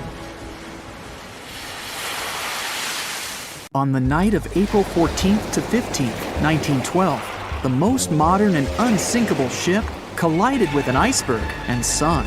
And it was incredibly scary. Just imagine a huge cruise ship, several times the size of the Statue of Liberty, crashing into a massive chunk of ice and sinking. It's dark and cold. All you can hear is the rumbling and grinding of breaking metal and wood. All that surrounds you is the icy waters of the endless Atlantic Ocean. There's almost no connection with the outside world. There are no phones or internet. Nobody else on the whole planet knows that the ship is sinking. It's a real nightmare. But the most shocking thing is that the people who were on the Titanic that day didn't panic. They were calm, maybe a little worried, but there was no fear on their faces. To understand why they weren't afraid during one of the biggest disasters of the 20th century, you need to see what was going on through their eyes. So, you're a passenger on the infamous ocean liner. Your cabin is located on one of the top decks of the ship. You've just had a great time with your friends at dinner. Now musicians are playing a beautiful melody. Waiters are serving dessert. You go out onto the deck and enjoy the tranquility of the mighty ocean. At this moment, you feel an incredible sense of security and comfort.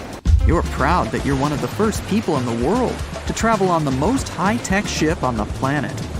You go to bed in your cabin and wake up because a crew member gently knocks on your door and asks you to go to the deck. There's some kind of issue, but there's no reason to panic. No problem. You'll be happy to go out and take a look at the night sky. The moment when the ship collided with the iceberg felt like nothing more than a slight push, and some passengers didn't even hear it. They realized that something was wrong only when stewards knocked on their doors and asked them to go outside. You're on the deck. There are already a lot of people here. Everyone is more or less calm. Passengers are talking about what might have happened. Listening to the conversations around you, you figure out that the ship is supposedly sinking. The idea seems like nonsense to you, but even if it is true, all passengers will be evacuated in lifeboats anyway. At that time, people didn't know there were half as many rescue boats as needed. Passengers were sure that everyone would be saved. Evacuation begins. Women and children go first. No one panics or tries to get into a boat before it's their turn. All men behave gentlemanly and help crew members to evacuate women. One passenger wants to get into the boat with his wife, but But it's not because he's afraid to stay on the Titanic. He's just worried. It seems to him that it's less safe in the boat than on the giant liner. He doesn't want to leave his wife alone, but the crew members explain the situation to him, and the man retreats without any resistance. They begin to launch flares into the air. No one pays any attention to this. Everyone thinks this is a standard procedure for a ship breakdown. If there had been many experienced travelers on board, they would have understood the flares were fired because the ship was in distress. Perhaps then, people would have started panicking, but most of the passengers simply didn't notice it. The boats are lowered one by one. People are watching the evacuation, patiently waiting for their turn. There's no pushing or crowding. Nobody is screaming. The actions of the crew help the passengers to remain calm. They deliberately downplay the severity of the situation to prevent panic. Someone says the boats are launched simply as a precaution. Also, the crew members claim that a rescue ship is heading for the Titanic and is just a few miles away. Some passengers say they see the lights of another ship. The people who are already sitting in the boats want to stay closer to the Titanic, since this way they'll feel safer. Many passengers simply don't want to believe that something serious is happening. Even when they're told the ship is sinking, they refuse to admit it. How is it possible that the unsinkable ship can sink? But this is how the human mind works. In extreme situations, it refuses to believe that something bad is going to happen now. You don't even want to think about it. One of the passengers says that it seems to her that the danger is exaggerated. She claims that all people will return to the Titanic at any moment. Some passengers are afraid, and still, they don't want to leave the ship. Warm cabins and the safest ship in the world are here. The alternative is the ice-cold ocean and small, unstable rescue boats. Someone refuses to leave the ship because they can't find their baggage. Some passengers carry all their belongings with them. They don't want to leave them on the sinking ship. There are many immigrants on board, and some of them don't even understand English. The crew members can't explain to them what's happening. These passengers misunderstand stewards' instructions during the evacuation. They can't figure out the inscriptions on the evacuation signs. Many passengers are sure there's been some kind of breakdown in the engine compartment. The problem will be solved soon, and the Titanic will continue its journey. People only start to realize that the ship is going down when it begins tilting forward, and its rear part starts rising above the water. That's when those around you start panicking. Some jump into the water, others climb into the lifeboats without waiting in line. But in general, there's no chaos and hysteria. And this is despite the fact that there are about 1,500 people on the ship. Scientists claim that some of them never even left their cabins. Those people refused to leave their stuff behind and didn't believe that something serious had happened. During the evacuation, the orchestra is playing. This helps people to keep their cool. They hear music, and it seems to them that everything will be fine. The music keeps playing on the Titanic almost until the very end. At about 2:05 a.m., the crew lowers the last boat with passengers. 15 minutes later, the ship goes underwater. Even after the tragedy, the surviving passengers can't really understand what's happened to them. They remember boarding the boats and moving away from the huge vessel, and they won't forget seeing it go under the water. But even after a while, they still can't realize what a terrible catastrophe they've just experienced. Sometime later, people began to write books about those fateful events. They made documentaries and feature films. The news about the Titanic was in every newspaper. It spread all over the world. In any description of that day, the tragedy looks like a terrible disaster. But those who were there admit they didn't feel all-consuming dread. They just couldn't believe what was happening that day. The tragedy of the Titanic might seem more terrible for people who heard about it than for people who experienced it. Many people around the world refused to go on board large ocean liners after the catastrophe. They were afraid of what could happen to them.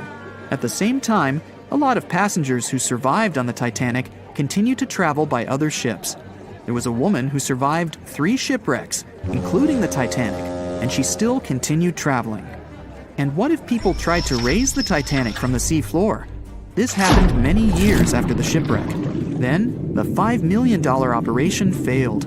Nylon slings were attached to a large part of the sunken ship. The other ends of the slings were connected to diesel engines. For the entire operation, a mini-submarine was used. A piece of the Titanic, weighing 21 tons, was being pulled up when one of the slings tore. And then, one by one, the other cables began to snap too.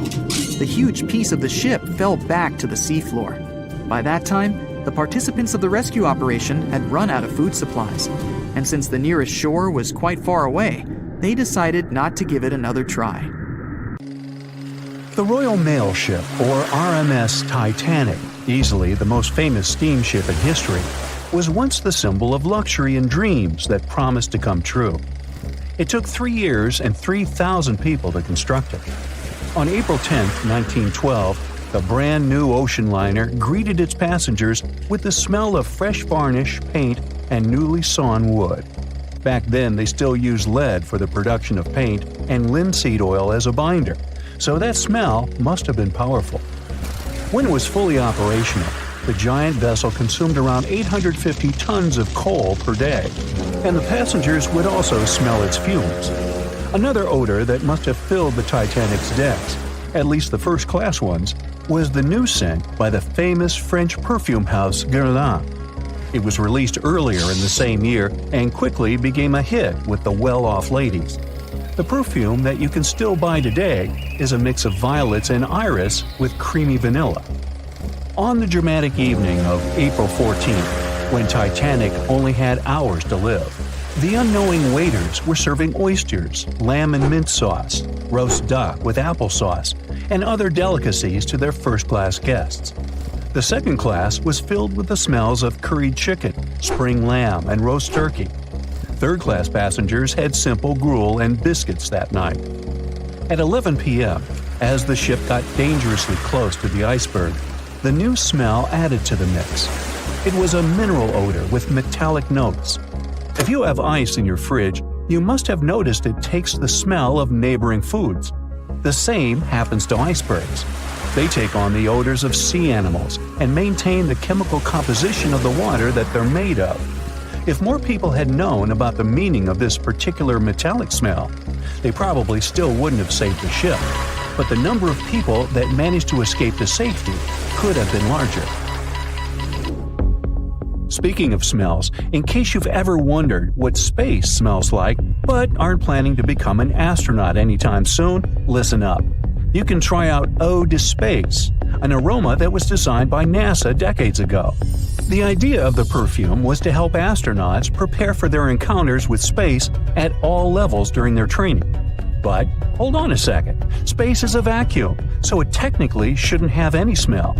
Yet, astronauts who have been out there remembered it as a pleasant metallic odor, something like the smell of welding fumes or burnt gunpowder. They could smell it on their spacesuits after coming back into their spacecraft. We can also guess what other planets smell like based on what their atmospheres are made of. Venus has clouds of sulfuric acid in its atmosphere, so it must smell like rotten eggs. Mars and Uranus also smell like rotten eggs, by the way. Each of the layers of Jupiter's atmosphere is made up of different chemicals. That's why it smells different depending on where you are. Some layers would greet you with a yummy aroma of bitter almonds or marzipan, and others, closer to the top, smell like cleaning products. The remaining planets of the solar system are unlikely to have a distinctive scent because they're mostly odorless gases in their atmospheres. As for our natural satellite, the Moon, the Apollo astronauts claim that its dust smells like gunpowder. The fragrance of fresh-cut grass makes regular mowing it nearly worth it. But did you know that the grass isn't having a great time while you're doing it? In fact, it's sort of screaming for help. And because grass can't scream out loud, it expresses discomfort by releasing a mix of smelly, volatile molecules. It does it to protect itself from insects. Caterpillars and other similar creatures just love to munch on sugary plant snacks. When you mow the grass, it releases jasmonic acid, among other things. It's sort of a signal to parasitic wasps that there is a caterpillar available. These creatures deal with the grass's offenders, and it can keep growing happily ever after. From the point of view of the grass, mowing is not much different from an insect attack, so it protects itself the best way it can. The rain has an easy-to-recognize powerful smell, also known as petrichor. But where does it come from? Turns out, some plants secrete oils during drought. The rocks and soil accumulate those oils compounds, and when the raindrops hit, they mix with water and release into the air. Sometimes these oils combine with chemicals produced by bacteria living in the soil. The result of this cooperation is a musky odor you can smell in the woods or in your garden when you turn over the wet soil. Ozone also adds to the smell of rain, especially after thunderstorms. It happens when a lightning bolt's electrical charge splits oxygen and nitrogen molecules in the atmosphere, and they later recombine into ozone. One theory says we enjoy the aroma of rain so much because it's imprinted in our brains. Different cultures have always associated rain with something positive, and we could have inherited that perception. Now, chocolate fans, of which I am one, this is for you. There are flowers that smell exactly like your favorite tree. It's a product of a tropical plant, after all, and since it's impossible to recreate the exact magical scent chocolate has in a perfume, you can plant some chocolate flowers, also known as the green eye lyre leaves, in your garden. These flowers look like daisies with yellow petals around a deep red center. When you pick its petals, the flower releases the delicious smell we all love so much. The leaves and branches of the plant also have the same fragrance. Now, in case I got you interested, you can find the flower in dry soils of Arizona, Texas, Colorado, and other states with similar climates. It blooms all year, and the aroma is strongest on warm days. The bear cat, also known as the biturong, does not only look super cute, but also smells like buttered popcorn. Biturongs prefer to stay alone and use their aroma to mark their territory and find potential partners when they have to. Scientists tried to figure out the secret of their unusual smell and suggested it could come from secretions from the scent glands under the animal's tail. Further research showed that the popcorn smell comes from the bear cat's urine. After the animal answers nature's call, it leaves a scent trail in the trees with its tail that often gets soaked. But if the real popcorn only releases its amazing smell when it's popping under heat, how do bear cats manage to do it without a microwave? Well, the answer could be in their diet, or more likely, in the bacteria that come in contact with the animal's natural fluid. Durian is a fruit popular in Southeast Asia that smells sweet and nice to some people, but to the majority, it's a mix of rotten onions and sweaty socks. The stench is so powerful that it's banned on public transportation and hotels in some countries. The secret of durian is its 44 odor-active components. The mix is so complex that you can never tell what it's going to smell like. And despite that horrible smell, durian is considered a delicacy and is used to make mostly sweet dishes like cakes and candy. There was a smelly incident involving durian at a library in Australia. The smell of rotting fruit in a cupboard has spread across the entire building through the air conditioning system. They mistook it for gas leakage and had to evacuate around 500 students and teachers. Well, that stinks. And finally, if you've ever been to natural hot springs or went to see some geysers, you'll never forget the smell of hydrogen sulfide, or less poetically, rotten eggs. It's actually not only yucky but also highly flammable, but it can also be quite useful. Most households in Iceland use geothermal springs as a source of hot water. Although it doesn't smell fresh, it's perfectly safe to drink, and the smell doesn't stay on your body after you take a shower. So there. On April 10, 1912, the RMS Titanic set sail from England. But this wasn't the launch of a regular ship. The Titanic was the largest liner ever built at the time. It was 882 feet long. That's nearly the size of 3 soccer fields. And measured from the hull to the top of the smokestacks, the ship was an impressive 175 feet tall. That's the size of a 17-story building. Deemed unsinkable, it took 3,000 workers almost 3 years to build. But a mere 4 days into its very first voyage, at 11:40 p.m., the ship collided with an iceberg and was lost beneath the waves of the Atlantic Ocean. It took the liner only 2 hours and 40 minutes to sink. And of more than 2,200 passengers and crew members on board, only 706 survived. The wreck would remain lost for another 73 years, hiding its many secrets within the frigid Atlantic waters. And if it wasn't for a man whose whole life had been devoted to exploring the sea, the giant ship might have remained lost for a lot longer. That man was Robert Ballard. As a child, Ballard was obsessed with the ocean. This fascination started when he was just 12 years old. That's when he watched a film adaptation of Jules Verne's science fiction novel, 20,000 Leagues Under the Sea. It had everything to spark a young person's imagination, from adventure and strange creatures to a powerful underwater vehicle called the Nautilus. It could travel anywhere in the world you wanted to go. From that moment, life on dry land was no longer in Ballard's future. When he was 23, he was assigned to the Deep Submergence Group. There, he helped develop techniques to search the ocean floor. His biggest accomplishment was the creation of Alvin. It was a small, easy-to-maneuver submarine that could carry 3 people. It also featured an external mechanical arm designed to gather underwater samples while the crew remained safe and dry inside. Alvin the submarine quickly proved useful for a variety of tasks. For example, once it was used to track down an aircraft that had crashed into the sea. But the vessel experienced a series of setbacks. In one case, it was attacked by a swordfish, which caused the submarine to resurface quickly. The swordfish, still stuck in the outer skin of the submarine, became that night's dinner. And in October 1968, the submarine was being lowered into the water when the cables holding it snapped, sending it careening into the ocean, along with 3 crew members on board. And because the small vessel was still open, it immediately filled with water and quickly began to sink. Luckily, the crew managed to escape, but Alvin was gone. Bad weather hampered multiple attempts to recover the vessel. It wasn't until the following year that it was finally returned to the surface. In time, Alvin would be improved. Its hull would be strengthened by titanium, giving it a higher depth rating, thus making it even better suited for ocean exploration.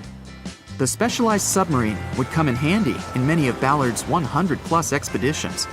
The man was one of the first to explore an underwater mountain chain called the Mid-Atlantic Ridge in the Atlantic Ocean. And when he found thermal vents in the Galapagos Rift in the late 70s, he also helped discover and document the process of chemosynthesis. That's a complicated chemical synthesis of food energy by bacteria. But his biggest discovery was still to come. Ballard claimed he'd never been a Titanic fanatic, but he eventually became obsessed with finding the ship after watching other explorers try and fail. As he said, Titanic was clearly the big Mount Everest at the time. Many others had tried, many that I thought would have succeeded, or should have succeeded but didn't.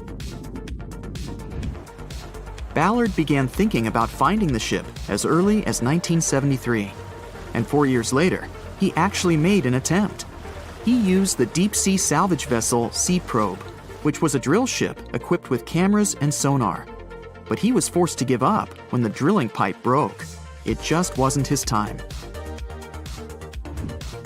In the early 80s, a Texas oil man named Jack Grimm tried to find the wreck on 3 different occasions.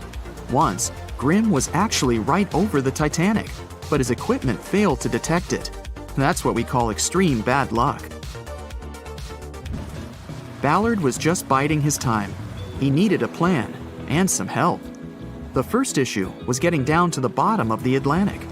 The furthest down he had ever traveled before was 20,000 feet, and this trip took him 3 hours, and that didn't include the way back up. Ballard knew he could use Alvin, already enhanced with a titanium hull to withstand the pressure of the ocean. But he also needed something that didn't require him to actually go down with it. An unpiloted remote-controlled submarine would be ideal. But first, he would have to create one. He reached out to the authorities, hoping they would provide funding for his project. And though officials had no interest in the Titanic, they were willing to help. But there was a catch. Ballard had to first focus on tracking down two submarines, the Thresher and the Scorpion, which had sunk to the bottom of the Atlantic Ocean in the 1960s. The authorities were hoping to study them to find out why they had sunk in the first place. They also wanted to know if they could be recovered or if it was safe to leave them on the ocean floor. Only when he had successfully completed this task would he be free to use any remaining time on his contract to find the Titanic. With no other options for funding, Ballard took the offer. He got to work. First, he created two new devices. Argo was an unpiloted deep-towed undersea video camera sled. It was designed to take photos and record videos from a series of cameras mounted on it. It could work at depths of up to 20,000 feet, and it could also explore nearly 98% of the ocean floor. Argo was supposed to be tethered to a boat. As the boat moved, Argo would be pulled behind, floating just above the ocean floor. The camera would then transmit images to the surface. The second device was a small robotic vehicle called Jason Jr. It was also controlled remotely, which allowed the crew inside a submarine, like Alvin, to get closer to and photograph underwater objects. Ballard was now ready. He knew he had to find those submarines quickly, and it didn't take him long. Much to his relief, the search was relatively simple, and he was able to fulfill his obligations with 12 days to spare. With almost 2 weeks to devote to finding the Titanic, he set out to explore the ocean. He focused the search close to Newfoundland, Canada, pulling Argo along the ocean floor and reviewing the images it collected. And after a few days of nothing, they eventually found riveted hull plates and a boiler. Could this be it? The next day, a ship's large bow was revealed. On September 1st, 1985, Ballard and his fellow crew members realized they had finally found the infamous ship. The discovery resulted in a mix of emotions. Ballard was excited to be the first to find the Titanic's final resting place, but he was also overwhelmed by the sense of grief for those who had suffered when the ship had gone down. Over the next 4 days, the crew explored the wreck. They found the crow's nest, from where the iceberg had first been spotted. Plus, there was finally evidence of how the massive ship had split in two before sinking, with both halves of the ship found. There was furniture and dinnerware, and sadly, several leather shoes of those who hadn't made it to safety were scattered about the ocean floor. Ballard succeeded where others had failed and became an instant celebrity around the world.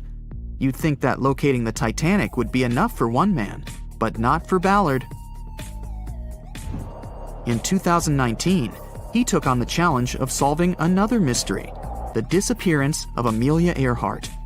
Earhart had attempted to be the first woman to fly around the world. Unfortunately, she disappeared somewhere over the Pacific Ocean in 1937. She and her plane were never found.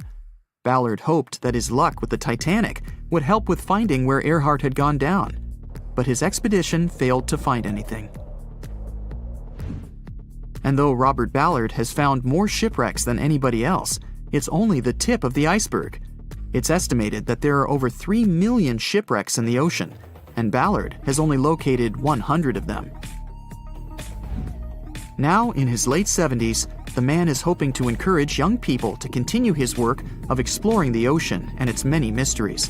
In 1989, he started the Jason Learning Project to inspire grade school students to pursue science, technology, engineering, and math.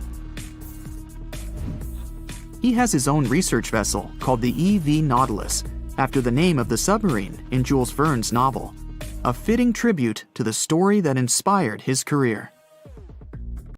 The cause of the Titanic crash was an iceberg, or so we've always been told. But new research has come to light that debunks this theory. On April 15, 1915, Titanic, the biggest ship of its time, completely disappeared under the ice-cold surface of the Atlantic Ocean. It's hard to believe that such a massive and expensive creation could be destroyed by one simple iceberg, right? Well, recent findings suggest that the real cause of the disaster was a fire, not an iceberg. For over 3 decades, journalist Senan Maloney has dedicated himself to studying the sinking of the Titanic. During his research, he made a significant discovery that shed new light on the well-known story. Maloney discovered a massive black spot on the hull of the Titanic, which measured an impressive 30 feet in length. He found it thanks to an unpublished album of photographs that showcased the construction and preparation of the ill-fated ship's first and final journey. Can you believe that most probably the fire on the Titanic had been burning at extreme temperatures for 3 whole weeks before anyone noticed it? Crazy, right? Apparently the high temperature corrupted the metal, making it 75% weaker. That's why the iceberg was able to make a hole in the ship. If not for the fire, the Titanic might have survived the crash because the iceberg apparently hit the exact spot we are talking about. And this is only one link in the chain of incredible coincidences that brought the Titanic down. The people in charge of the Titanic knew about the fire and knew the ship shouldn't have set sail. But they didn't want to go bankrupt and cancel the trip, especially since there was a coal shortage due to miners being on strike. The trip was already sold out, and there were no alternatives. Other ships canceled their trips due to low demand. Everyone wanted to board the Titanic, so the management bought up all the coal they could find, even from other ships, and set off. It was all about making money. To hide the truth, they turned the ship's hull so that the marks weren't visible from the dock and faced the sea. This way, the passengers wouldn't see them. Here's another sad twist in the Titanic's story. Back then, there weren't any sonar systems to detect danger, so specially trained people had to watch out for threats using binoculars. But the binoculars on the Titanic were locked away in a special compartment, and the only person with the key, Second Officer David Blair, was replaced last minute before the ship took off. He forgot to hand the key over to his replacement. This mistake wasn't discovered until 3 days later when the ship was already at sea. If they had the binoculars, they might have seen the iceberg in time and avoided the crash. But even if they had the binoculars, they might not have been able to avoid the crash because the Titanic was going faster than it was supposed to. They were behind schedule and didn't want to ruin the ship's reputation, so they were going way beyond the speed limits the ship's construction could sustain. One of the biggest mistakes made on the Titanic was the decision to not include enough lifeboats. Even though the ship needed around 60 of them to contain all the passengers, it was only equipped with 20.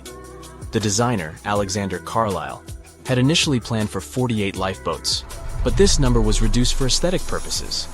Apparently, having too many lifeboats would have made the deck look too cluttered.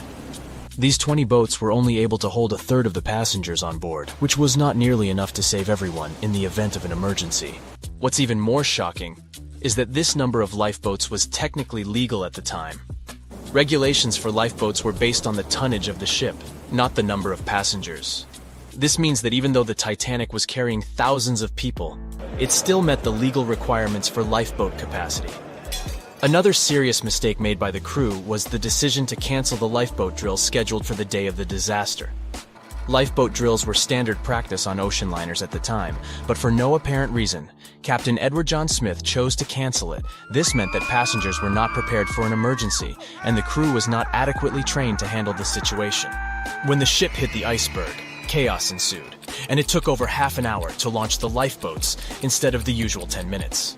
Some folks put the blame on Captain Smith for the fact that the first set of lifeboats left partially empty. The very first lifeboat, which had seats for 65 people, only carried 27 passengers. There is an objective reason for this. At the beginning, people were reluctant to abandon the ship and didn't understand the gravity of their situation. In 2012, researchers uncovered that Captain Smith failed his initial navigation exam. Although he eventually passed, some people wonder if this could have played a role in the disaster. During the Titanic's final moments, the crew attempted to send out distress signals to nearby ships, including the Californian. However, the Californian failed to respond to the flares shot into the sky, and the captain ultimately lost his job as a result of this negligence. However, recent research has exonerated the captain and proved his innocence. It turns out that light refraction, caused by layers of cold air below warmer air, created mirages that distorted the signals from the Titanic. This phenomenon had been observed by other ships sailing in the area and is now believed to be the reason why the lookouts on the Titanic missed the iceberg completely. Historian Tim Malton supports this theory and has further contributed to our understanding of this event. It's unfortunate that the captain of the Californian lost his job due to circumstances beyond his control, but it's better late than never that his reputation is cleared. Whatever the reason for Titanic's crash was, it still keeps the minds of scientists busy to this day. But let's see what the buzz was all about. What made the Titanic so famous and unique? The Titanic was massive, standing at 175 feet tall and nearly 900 feet long. The ship was so enormous that even the officers took over 2 weeks to memorize all the decks and passageways. You could be walking miles along its corridors. The construction cost of the ship was a whopping $7,500,000, which would be equivalent to about $166 million in the mid-2010 ES, due to inflation. Interestingly, the production cost of the Titanic movie in 1997 was even higher at $200 million. Building the Titanic was no small feat, and it required a labor force of 3,000 men who worked 6 days a week for 26 months. The job was difficult and dangerous, and workers had to complete tasks at the height of a 20-story building without safety ropes. Nevertheless, they were paid a competitive wage of £2 a week, which was considered good pay at the time. The inside of the Titanic was inspired by the luxurious Ritz Hotel in London. The most impressive feature of the ship's interior was the grand staircase, which extended through 7 of the ship's 10 decks. The staircase was adorned with ornate paintings, bronze cherubs, and oak paneling. The first-class passengers had access to an impressive array of facilities, including a heated swimming pool, Turkish bath, gym, squash court, beauty salon, and even a stylist to help them prepare for dinner. First-class passengers on the Titanic were pampered to an extraordinary extent. They had their own onboard newspaper, the Atlantic Daily Bulletin, and even their dogs were taken care of with a special area where they could be fed, walked, and trained during the voyage. The first-class meals were a grand affair, with 13 courses and a different wine for each course. These dinners could last up to 5 hours, and they were certainly something to look forward to. With such opulence and luxury on board, it's not surprising that so many people were eager to take the first trip on the Titanic.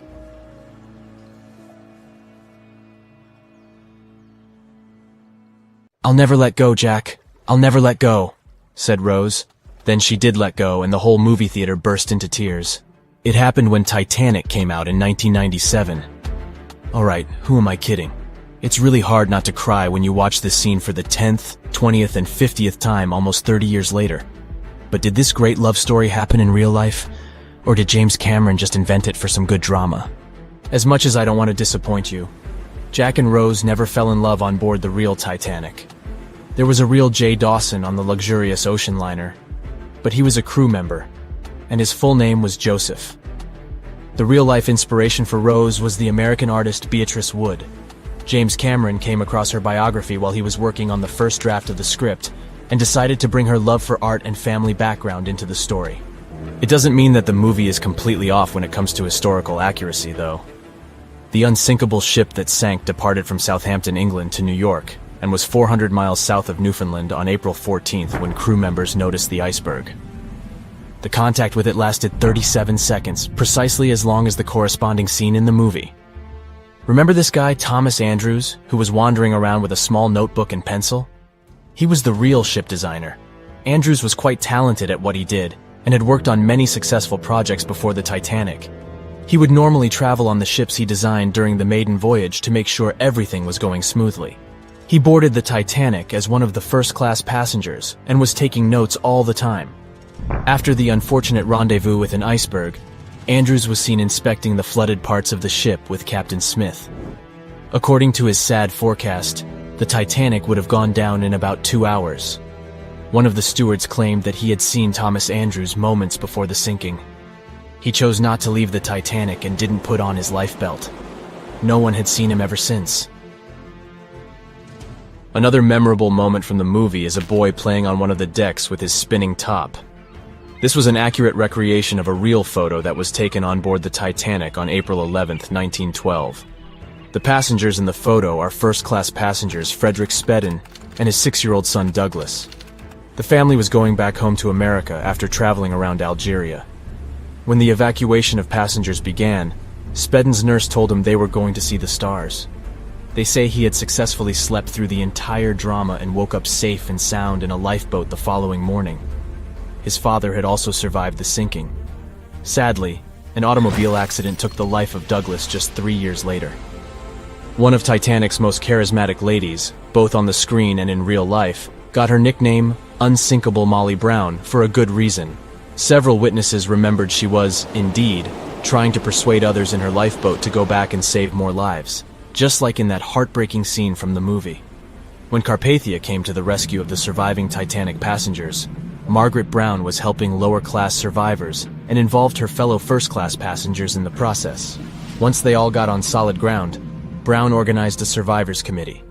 She awarded the captain of the Carpathia for rescuing so many people and was really upset she hadn't been allowed to testify at the Titanic hearings because she was a woman. You won't see any fumes above the 4th pipe of the ship in the movie.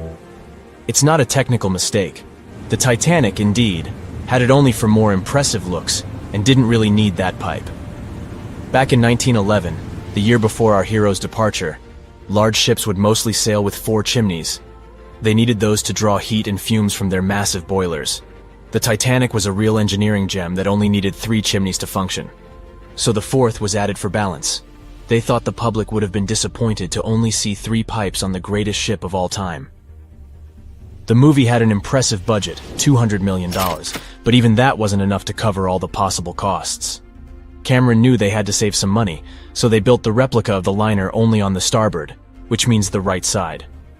They chose this side to make things look more realistic.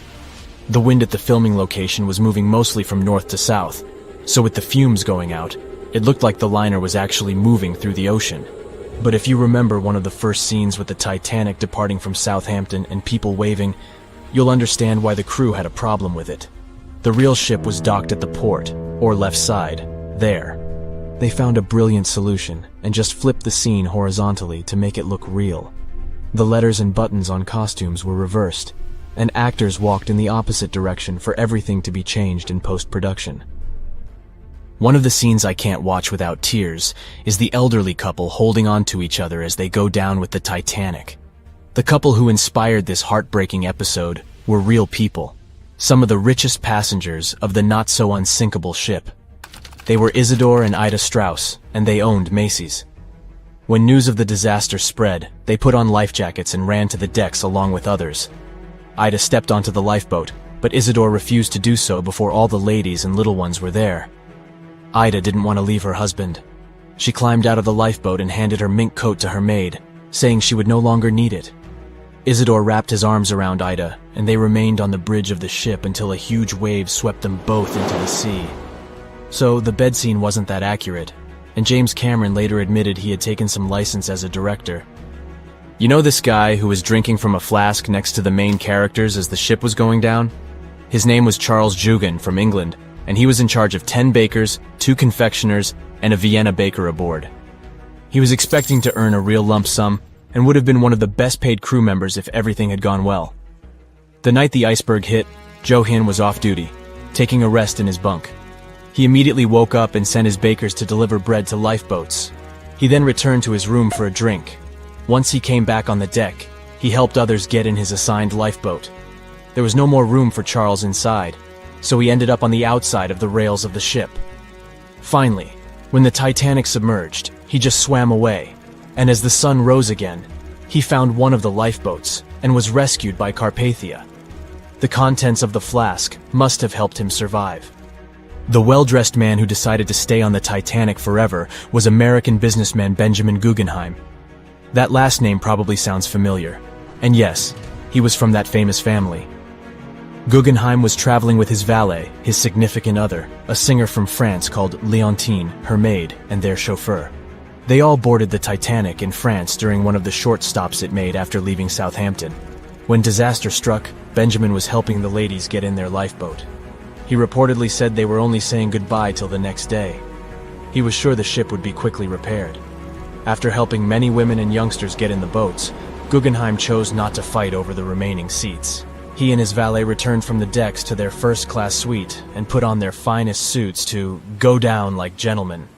It seems like we all cried watching the heartbreaking goodbye of Jack and Rose from the Titanic. Oops, spoiler, sorry. But the real-life stories from the sinking of the famous ship were no less touching. Joseph LaRoche was born in 1886 in Haiti to a wealthy family. He was growing up without a dad, but his mother was a self-made woman and a respected merchant. His uncle was the head of his country. Joseph was fluent in French, Creole, and English. At the age of 15, Joseph realized he wanted to become an engineer. There were no engineering schools in Haiti, so he moved to France to get his education. The journey took him a whopping 83 days. Still, in his student years, Joseph met Juliet in a suburb of Paris through a mentor. They soon became friends, and then it grew into something bigger. The couple decided to get married. There was only one problem. Joseph couldn't find a well-paid qualified job even after completing his studies because of racial discrimination. The intelligent young man realized he could do better. Plus, he needed to provide for his growing family. His third kid was on the way. His uncle back in Haiti promised he'd help Joseph secure a job as a mathematics professor. His mother was overjoyed that her son and his family would be living in Haiti. She bought them first-class tickets for the French liner La France as a reunion gift. But that liner had really weird rules separating parents from their offspring for meals. The LaRoches didn't want to leave their youngsters and make them feel sad on a trip across the ocean. So they decided to trade their first-class tickets for La France for second-class tickets for RMS Titanic's maiden voyage. The Titanic was all the hype, and it didn't separate families, so it looked like a great deal. They planned to change for another ship in New York that would take them straight to their final destination in Haiti. The family boarded the Titanic on April 10, 1912, at Cherbourg. They had 3 days to enjoy the luxurious staterooms, a dining salon, a library, and 3 outdoor promenade decks available to second-class passengers. Juliet sent a letter to her father from Titanic's final stop in Queenston, Ireland. She told him they were more than happy with the accommodation. They had 2 bunks in their cabin and a couch that converted into a bed for their youngest family members. The family made friends with some nice co-passengers with whom they had traveled together from Paris. She thought they had been the only other French people on board, so they sat together for meals. Juliet mentioned they had all spent time together on the deck of the liner. She also wrote the people on board were friendly, although some sources say the family had gone through quite a lot of mean stares, gossip, and remarks. On the night of April 14th, their exciting journey came to an abrupt end. Even though Titanic's wireless operators had received warnings about drifting ice from nearby ships, the liner continued to plow ahead at full throttle. It was around 11:40 p.m. when Titanic's hull collided with the iceberg around 370 miles off the coast of Newfoundland. The practically unsinkable ship was severely under-equipped with lifeboats, enough for only about half of its 2,200 passengers. The nearest rescue ship, the Carpathia, was too far away to help. A steward woke up the LaRoche family and took them to the lifeboats, as Juliet remembered later. She couldn't speak any English, so everything that was going on seemed even scarier to her. A little after midnight, the crew received the order to give priority to women and children when boarding the lifeboats. Juliet later remembered a terrible panic had begun, as people had been pushing each other to get to the desired seat. At some point, she felt they had pulled away her older daughter and thrown her into the abyss.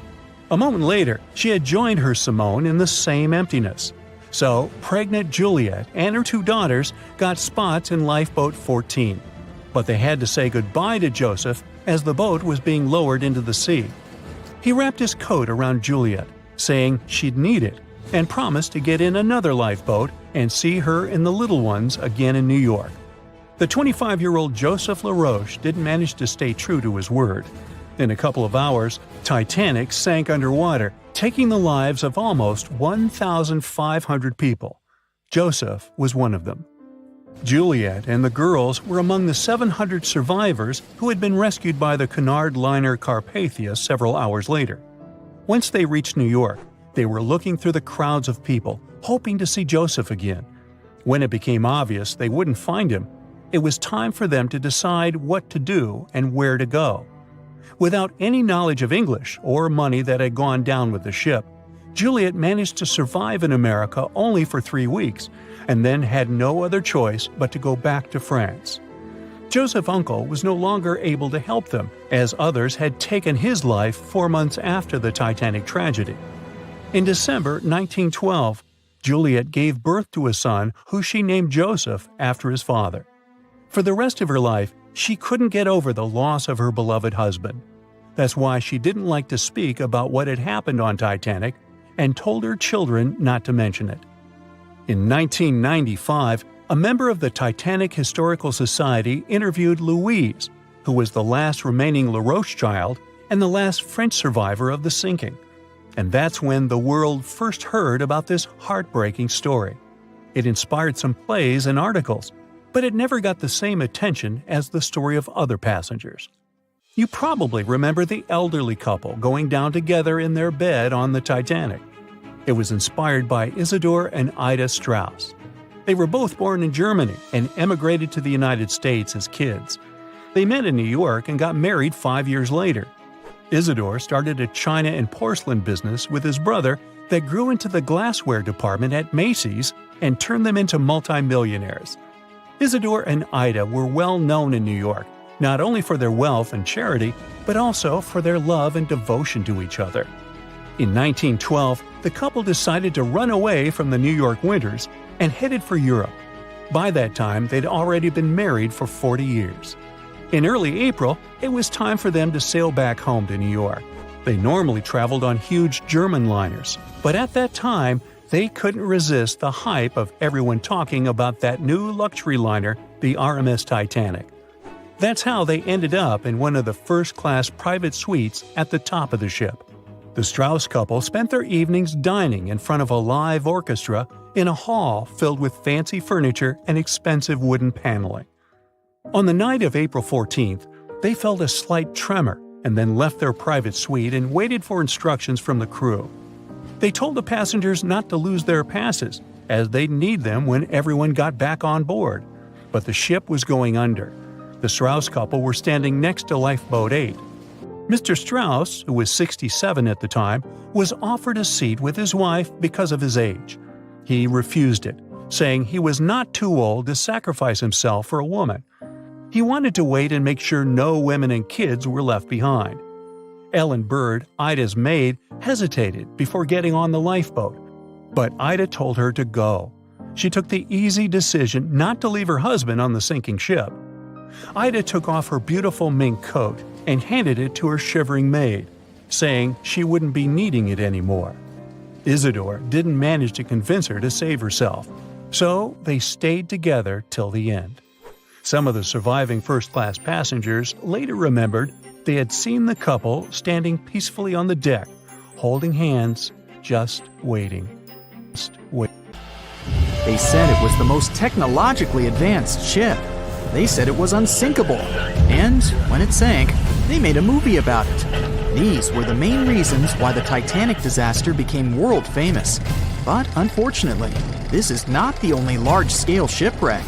And sadly, there have been cases much worse than the tragedy of the Titanic. One of them occurred on April 27, 1865. The Sultana steamboat carried passengers and cargo daily between St. Louis and New Orleans. It was a pretty large wooden boat with 3 decks and was 260 feet long and 70 feet wide, almost twice the size of a basketball court. The ship could carry about 350 passengers, but on that unfortunate day, more than 2,000 people were on it. On April 23rd, she was making a routine voyage from New Orleans when it broke down. Something was wrong with the boiler, so the vessel docked in Vicksburg for repairs. At the port, the ship's captain, James Cass Mason, found out about an excellent opportunity to earn a lot of money. All he needed to do was to transfer a large group of former prisoners to the north. The captain agreed to do it, but the problem was that the boiler required a lot of time to repair.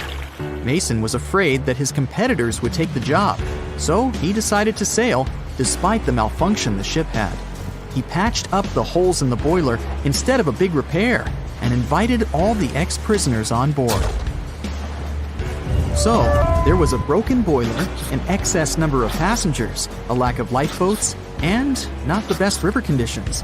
Also, the captain refused to send the ex-prisoners to the hold, so they were all with ordinary passengers. There were strong chances for a shipwreck, but the greedy desire to earn more money was stronger. The Sultana went on a voyage and sailed up the river for 2 days. At this time, one of the biggest Mississippi floods in history began. The river overflowed its shores because of the flood, with the water level rising several feet. All the trees on the shore disappeared, and only the tops were sticking out of the water. The ship sailed opposite this powerful current, making the boiler work too hard. On the evening of April 26th, the Sultana arrived in Memphis, Tennessee, and they loaded even more, 120 tons of sugar and 200 passengers. She got incredibly heavy. Around midnight, the ship continued its dangerous journey. The captain sailed to barges to load a shipment of coal. At 1 a.m., the vessel left the barge. At 2 a.m., the broken boiler, unable to withstand the load, suddenly exploded. The Sultana was just 7 miles north of Memphis. Few people survived that day.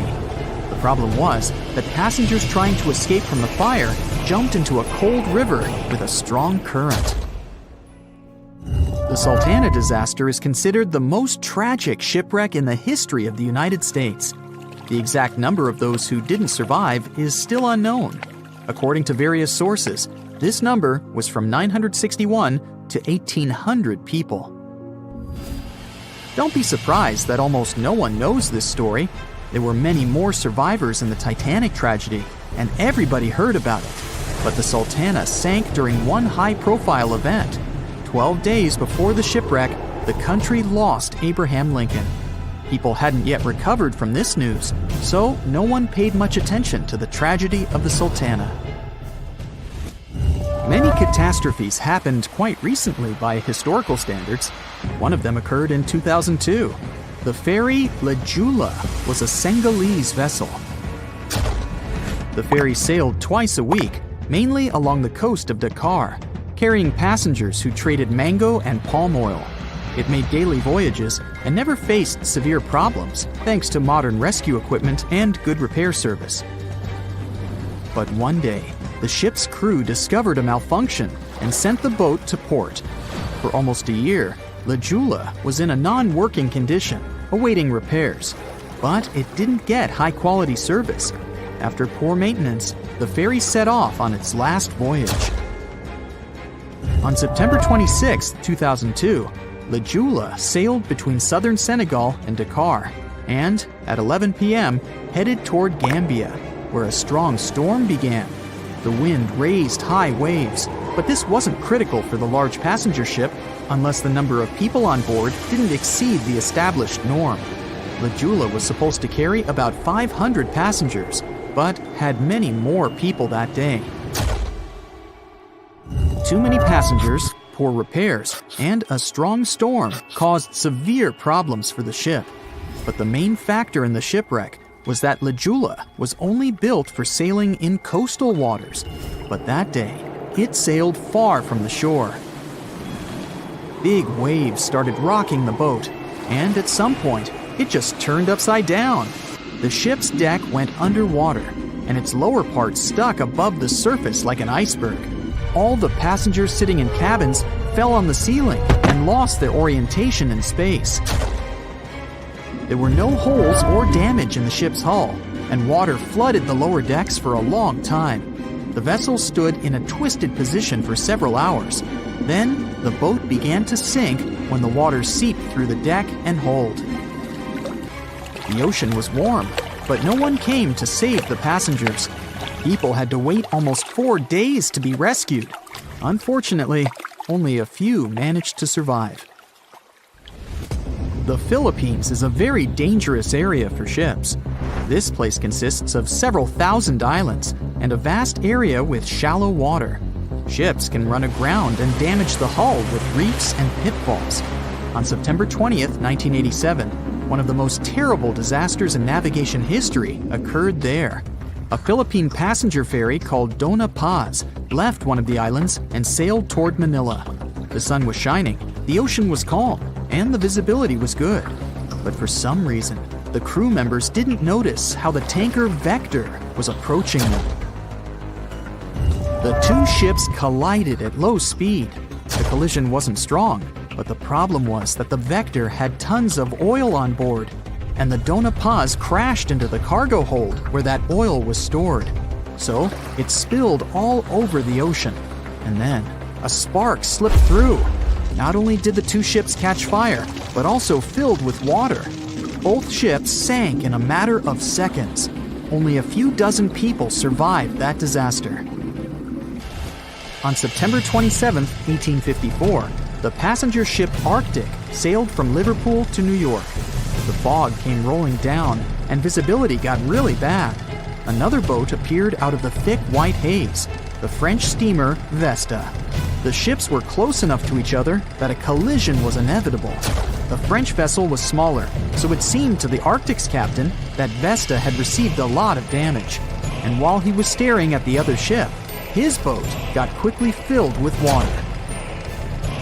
The captain gave the order to sail to the shore as fast as possible, but the ship's engines stopped working because of the flood. Then the ship's crew started to lower lifeboats with women and kids. Still, when rescuers found lifeboats with people, it turned out that only 87 out of 400 people survived, 65 crew members and 22 passengers. Surprisingly, there were only grown men among them. The ship's captain survived by clinging to the wreckage. All newspapers wrote about this story as one of the most terrible and shameful tragedies in navigation history. The survivors were criticized because they didn't save women and kids, and the crew members were accused of violating the law, since the safety of passengers should be higher than the safety of sailors. But despite this, none of them were brought to responsibility. Unfortunately, shipwrecks still occur to this day, but fortunately, there are fewer of them than before, thanks to modern navigation systems and radar. But no technology can guarantee there won't be a super strong storm or any other emergency that no one can foresee. It was the biggest ship ever built in its time, and it was supposed to be unsinkable. But within days of steaming out on its first voyage in 1912, the Titanic was gone beneath the relentless waves of the North Atlantic Ocean. And of its more than 2,200 passengers and crew, only 706 survived that dreadful night. Would a smaller ship have fared any better in the same situation? Did the size of the iceberg truly matter in the end? Was it a mistake for the ship to change course at the last minute as it tried to avoid impact? These are three questions that have people pondering, what if? We do know that Titanic was considered an engineering marvel in its day. Designed by Thomas Andrews for the British shipping company White Star Line, it was just over 880 feet long and 175 feet tall. Built with abundant space for 840 staterooms, a swimming pool, a squash court, a gym, and 2 dining rooms. But it was below deck that one of its most impressive new features could be found. Titanic's hull was divided into 16 compartments designed to be watertight. Up to 4 of these compartments could take on water in the event of a breach, with the remaining 12 helping to keep the damaged ship afloat. It was thanks to these compartments that the ship was regarded as unsinkable. Rumor has it that Philip Frank, White Star Line's vice president, even declared, "There is no danger that Titanic will sink. The boat is unsinkable, and nothing but inconvenience will be suffered by the passengers." On April 14, 1912, that proved to be mistaken when Titanic struck an iceberg. As ice ripped along the ship's hull, several of those watertight compartments ruptured. It took only 2.5 hours for Titanic to sink. Did the size of the iceberg that hit Titanic seal its fate? Would a bigger or smaller iceberg have made any difference? Icebergs come in a wide variety of shapes and sizes. They are pieces of ice that have broken away from glaciers or ice shelves in the Arctic and Antarctic, and are now wandering across the ocean until they eventually melt. One of the tallest icebergs ever found would have easily dwarfed Titanic. Discovered in 1957, it was 550 feet high. That's close to the height of the Washington Monument. Imagine ramming into something that big. Smaller icebergs, though, can turn out just as dangerous. Some are the size of houses and called bergy bits. Others, closer to the size of a car, are called growlers. These can be much harder for ships and boats to locate, making them more difficult to avoid. And, though smaller, they can produce a lot of damage when hit. It's also critical to recall that icebergs are always bigger than they seem, with the majority of their mass lurking below the ocean surface. In fact, over 80% of an iceberg's volume is underwater. Most of its sharp, jagged edges cannot be seen. Roam too close, and you risk damaging your ship's hull. Because Titanic had little notice of its impending doom, a smaller iceberg, struck at the same angle, could still have been enough to bring that mighty ship down. Now, it's possible that had the iceberg been larger, it would have been spotted sooner. Titanic might have had time to alter course and avoid the impact. But missing that one iceberg would not have guaranteed Titanic's safety. It was traveling in a dangerous stretch of the Atlantic called Iceberg Alley. It's located 250 miles east and southeast of Newfoundland, Canada. Behind one iceberg, there could be another, and another after that. And so the crew on board had to remain very attentive to avoid several potential collisions, not just one. A smaller ship might have been better suited for the trip. Titanic's size was certainly a challenge when it came to steering. In fact, it had just left her dock in Southampton when it nearly collided with another smaller ocean liner, the SS New York, missing it by just 2 feet. The gigantic steamship was obviously not made for maneuvering quickly in tight quarters. A ship that size required time and space to change course. But when it comes to ships versus icebergs, a ship's size doesn't always matter. The Islander was a steamship designed to travel the Inside Passage in Alaska. In the summer of 1901, it struck an iceberg, which tore a hole in the front portion or bow of the ship. The vessel did not sink right away, and the crew tried to steer it to safety. Ultimately, its bow completely submerged, and its stern was lifted up and out of the water. It didn't take much longer before the ship sank completely. Of the 168 passengers and crew members, 128 survived, and $3 million in gold was lost. Islander had a 240-foot hull, making it almost a quarter of the size of Titanic, and that smaller size didn't seem to be much help in preventing a collision with an iceberg. And then there was the Hans Hedtoft in 1959. Also known as the Little Titanic or the Danish Titanic, it was referred to as the safest ship afloat. It was 272 feet long with 95 people on board. Much like the real Titanic, the Hans Hedtoft was specifically engineered to handle most of what the sea could throw its way. Along with its double steel bottom, it also had an armored bow and 7 watertight compartments. How could such a ship sink? But it could, and it did. It was on its first voyage, returning to Copenhagen, when it ran into trouble. On January 30th, it hit an iceberg. An SOS was sent, but when the Johannes Cross arrived to help, the Hans Hedtoft was nowhere to be found. The only evidence of the ship's existence was a lifebelt that was washed ashore in Iceland 9 months later. Again, the ship's smaller size didn't work in its favor. A smaller size of Titanic wouldn't have guaranteed a safe voyage in 1912. The final what-if concerns the last-minute choice when the iceberg was spotted and the alarm sounded. First, Titanic could attempt a complete stop, but this wasn't an option as the ship needed a half a mile to come to a halt, and the iceberg was a mere 900 feet away. Second, the Titanic could attempt to avoid the iceberg by steering away from it. This is what the captain ordered, but the attempt was unsuccessful, resulting in a deep gash across the ship's hull. The final option? To hit the iceberg head-on. Would this have made any difference? The answer is an intriguing maybe. Some think a head-on collision would have saved Titanic. In this scenario, the collision would have limited the damage to the very front of the ship. Instead of the iceberg tearing through the hull and compromising several of the watertight compartments, only 4 of the compartments would have been breached. This meant the others could do their job of keeping Titanic afloat. The ship could be stuck, unable to move, but it would remain above water until help arrived.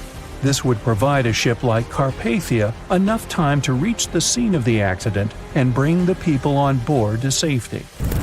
One of the Titanic's designers, Edward Wilding, made a similar claim during an inquiry into the sinking. He argued that most people would have survived a head-on crash, and that Titanic itself would not have sunk. Others disagree, though. First, the special bulkheads on Titanic were designed specifically to protect the ship against collisions with other vessels, not with icebergs. These compartments would crumple upon impact, absorbing some of the force while the other ship absorbed the rest. Though the damage would still be extensive, the remaining bulkheads would keep the ship afloat. But an iceberg does not have the same flex in a collision as you would experience with another ship. Most of the force would be absorbed by Titanic, resulting in greater damage to the ship.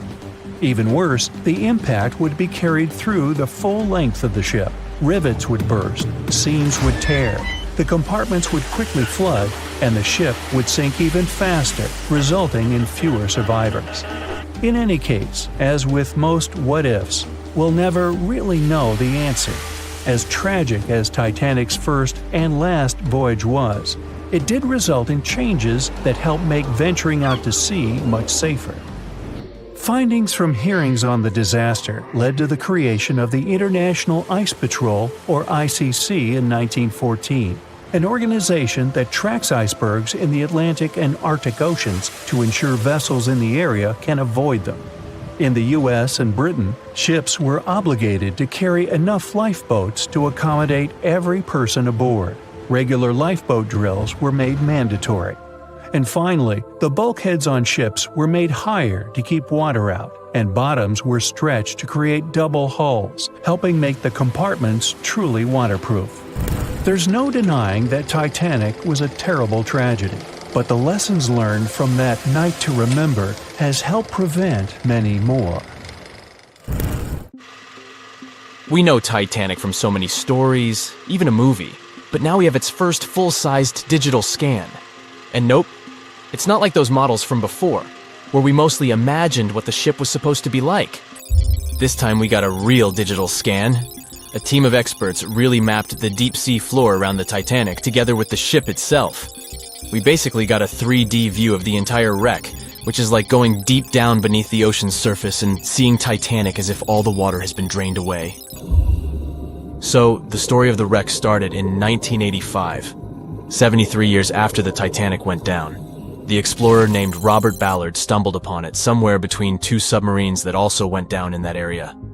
He was actually on a different task back then, so he didn't even have time to explore the ship properly. But as he was searching for the submarines, he realized how ocean currents affect sinking debris. He noticed the heaviest object sank quickly and left a trail of debris behind, the trail that followed the currents. Using this knowledge, Ballard made a hypothesis the Titanic had broken in two and left a debris trail as it sank. Before he found the wreck, everyone thought the ship just went down in one piece after hitting an iceberg. So everyone knew where the ship was so the adventure could start, or not. It was hard to explore it. The ship is enormous, and the dark depths of the ocean make it really difficult to capture its whole body in one go. So we mostly relied on glimpses of the decaying ship, and had to settle with teasing scattered parts of the whole picture and filling it up with speculations and stories. But in the summer of 2022, we finally got something different. A team of experts from Magellan Loaded, a company specializing in mapping the deep sea, teamed up with Atlantic Productions, who were making a documentary about the project. They embarked on a mission to capture the complete view of the Titanic. They used submersibles. Those are vehicles that go underwater, remotely controlled by a team of skilled explorers. These submersibles dove deep into the ocean. It wasn't an easy job. They spent over 200 hours collecting information about the entire length and breadth of the wreck. It was like a real-life treasure hunt. But instead of finding gold and jewels, they took something even more precious. Over 700,000 images of the Titanic from every angle possible. Yup, they took photos of every tiny part of the ship, even the not-so-interesting bits most of us would usually skip. Even mapping the muddy parts was an important part, because it helped fill in the gaps between the more exciting things they discovered. And this was a way for all of us to finally get a detailed 3D reconstruction. Even though it's been more than 100 years, you can still recognize the bow of the Titanic, covered in rust that hangs down like stalactites. On top of the bow is the boat deck, where a big hole gives us a glimpse into the empty space where the grand staircase once stood, like a window into the ship's glamorous past. Its stern is now a wild mess of twisted metal. As the Titanic went down, this part collapsed and spiraled into the seabed.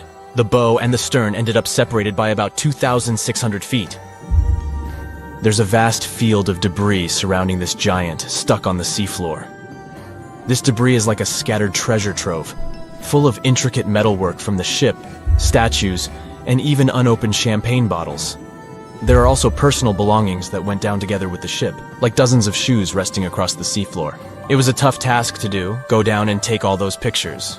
It may not sound that hard at first, considering it was the vehicle that really immersed itself into such deep parts of the ocean, not the people. But studying the ocean is hard. We haven't explored, mapped, or even seen over 80% of it. The conditions are harsh, and the pressure becomes more intense the deeper you go. And their vehicle had to dive down to nearly 13,120 feet below the surface. That's like 12 Eiffel Towers stacked on top of each other. Plus, you have strong currents in that area, so it was probably like trying to navigate through a watery maze. And submersibles weren't supposed to touch anything. Even the slightest wrong step can damage the wreck that was already so fragile. It seems like the Titanic is frozen in time, so it will always be there waiting for us. But in reality, it's slowly disappearing. It's pretty obvious that the ocean water ruined it considering how long it has been down there. But it's not just that. The wreck itself has become a home for a specific type of bacteria Halomonas titanicae that even got named after the famous ship. These bacteria have a special ability. They can survive inside rusty formations known as rusticles. They kind of look like icicles, those spikes of ice that form when water falls from something and freezes. These bacteria have a taste for iron, which is abundant in the ship's hull. For them, it's like a real buffet down there.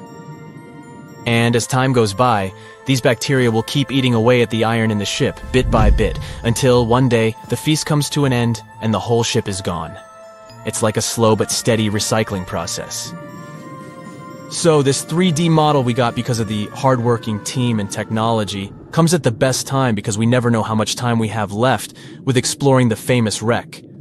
This time we might even understand the collision with the iceberg better. You know how movies always show the Titanic hitting the iceberg on its right side? Well, we can't even be certain about that. The scans could help us figure out if the ship actually grounded on the iceberg, like getting stuck on it. We can study the stern and analyze how the Titanic struck the seafloor. That will also help us understand what really happened during the sinking.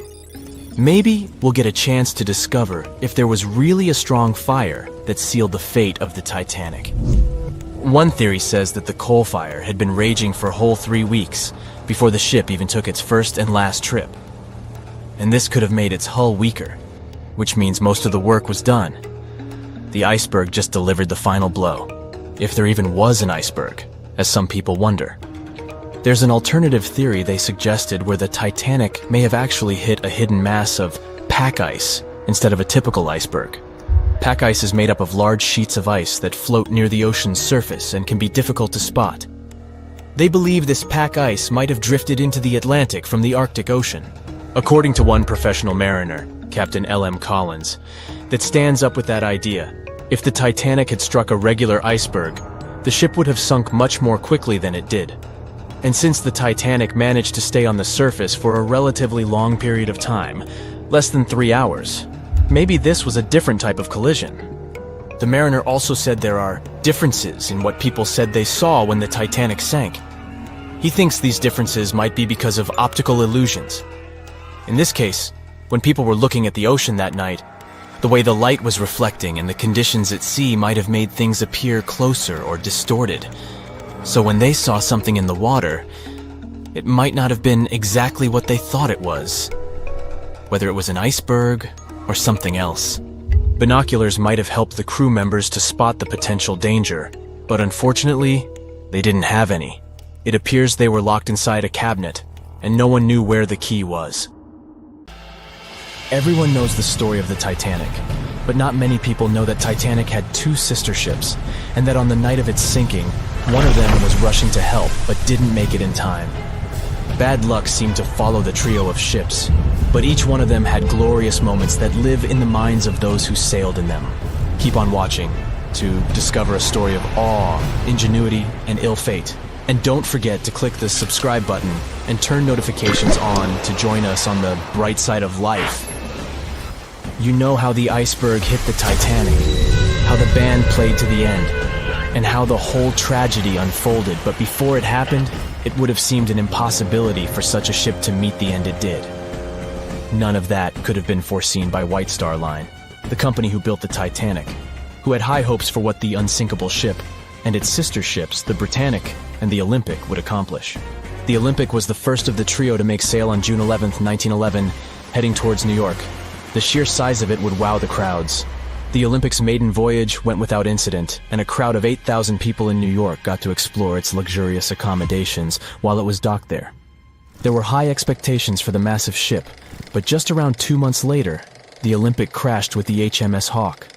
The Hawke got the brunt of the damage, as the bow was left flat as a pancake.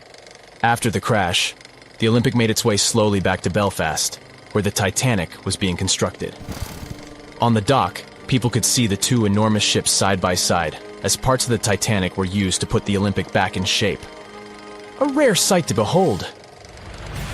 And on April 14, 1912, the Titanic hit an iceberg, and minutes later, the crew radioed nearby ships for help. That night, the Olympic was returning from New York when it received the distress signal. The ship turned around and rushed at full speed towards the Titanic, but they were so far away that they would have arrived next night. At some point during the early hours of April 15, 1912, the crew of the Olympic decided they wouldn't make it in time and stopped course. The survivors of the Titanic were eventually rescued by the Carpathia. Olympic was set up with lifeboats for all crew and passengers after the Titanic sank. It went from having 20 lifeboats to 64. Changes were also made to the watertight bulkheads, and an extra hull to construct a type of double hull was installed. It was determined that a double hull would have kept the Titanic from sinking. For several years, Olympic was used in the war effort against Germany. Throughout the years, Olympic carried over 200,000 passengers, which included thousands of Americans fleeing from Europe and troops battling during World War I.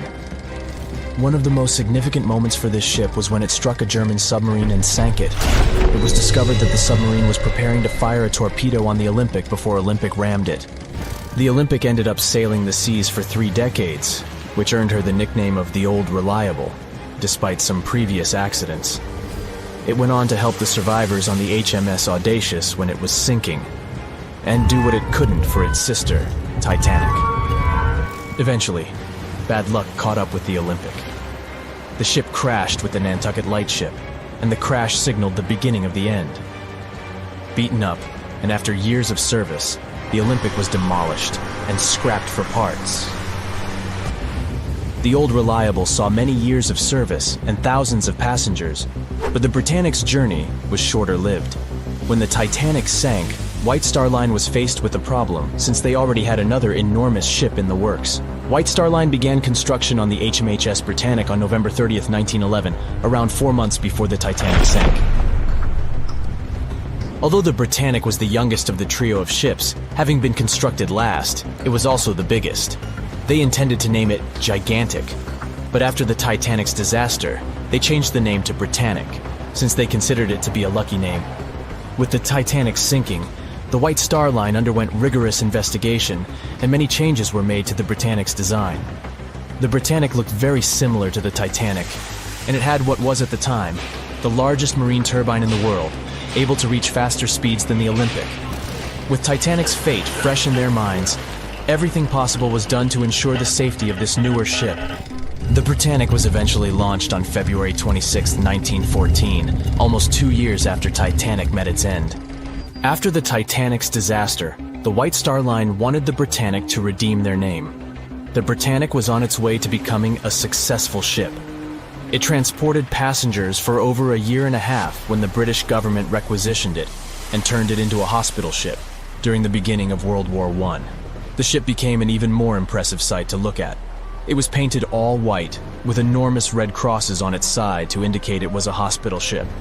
One of the ship's surgeons, Dr. J.T.H. Beaumont, thought of it as the most wonderful hospital ship that ever sailed the seas. It could treat as many as 3,309 patients at once. This is how the Britannic became His Majesty's Hospital Ship, or HMHS Britannic. Though the sight of this magnificent ship must have put a smile on a wounded soldier's face or two, the Britannic didn't operate for long. Just a year after it was turned into a hospital ship, the Britannic was making its way through the Aegean Sea to pick up wounded soldiers, when it was struck by a loud explosion. The passengers didn't know what had happened, but headed to the deck to disembark. It is unclear what hit the Britannic, but the general consensus is that it was struck by a mine left by a German U-boat, though some still believe a torpedo hit it. The captain tried to move the ship to a beach close by, but the ship was sinking fast. In the desperation, against the captain's orders, several crew members launched lifeboats and disembarked. But since the ship was moving and the propellers working, the lifeboats were sucked and destroyed by the propellers. Though so much effort had gone in to ensure the Britannic was safer than the Titanic, whatever explosion occurred left the Britannic in the same dire condition as the Titanic in just 10 minutes. In a cruel twist of fate, it also sank in the ocean. Unlike Titanic's enormous death toll, only 30 people perished in the sinking of the Britannic, and over 1,000 survived. So many people survived because the accident happened in the morning, when the temperature of the water was warmer and the Greek island Kea was close by to offer help. In the end, the Britannic only sailed the seas for over 2.5 years. The bad luck that followed the Titanic and the Britannic and the accidents and demise of the Olympic was remarkable. But what was most impressive is that there was a woman who sailed on all 3 ships and survived. Violet Jessup was a crew member and nurse aboard the ships. She was there when the Olympic collided with the HMS Hawk in 1911 and disembarked safely. 2 years later, she escaped the sinking of the Titanic in lifeboat number 16, and she showed some women it was safe to board the lifeboats. You'd imagine that would be enough to keep her from ever getting on a boat again, but not for her. A few years later, she served as a nurse in the Britannic while it was used as a hospital ship. When the explosion occurred, Violet jumped overboard, was pulled under by the water, and hit her head on the keel but survived. Can you imagine her experience? She must have had nerves of steel. All in all, the trio of ships saw journeys of triumph and tragedy. Ill fate might have followed them, but all the survivors were left with incredible stories to tell. So tell us, Brightsiders, would you have liked to have seen any of these ships in real life? Let us know in the comments section. Don't forget to give this video a like, share it with your friends, and click subscribe to stay on the bright side. You remember those heartbreaking scenes from the Titanic, either from books or movies, right?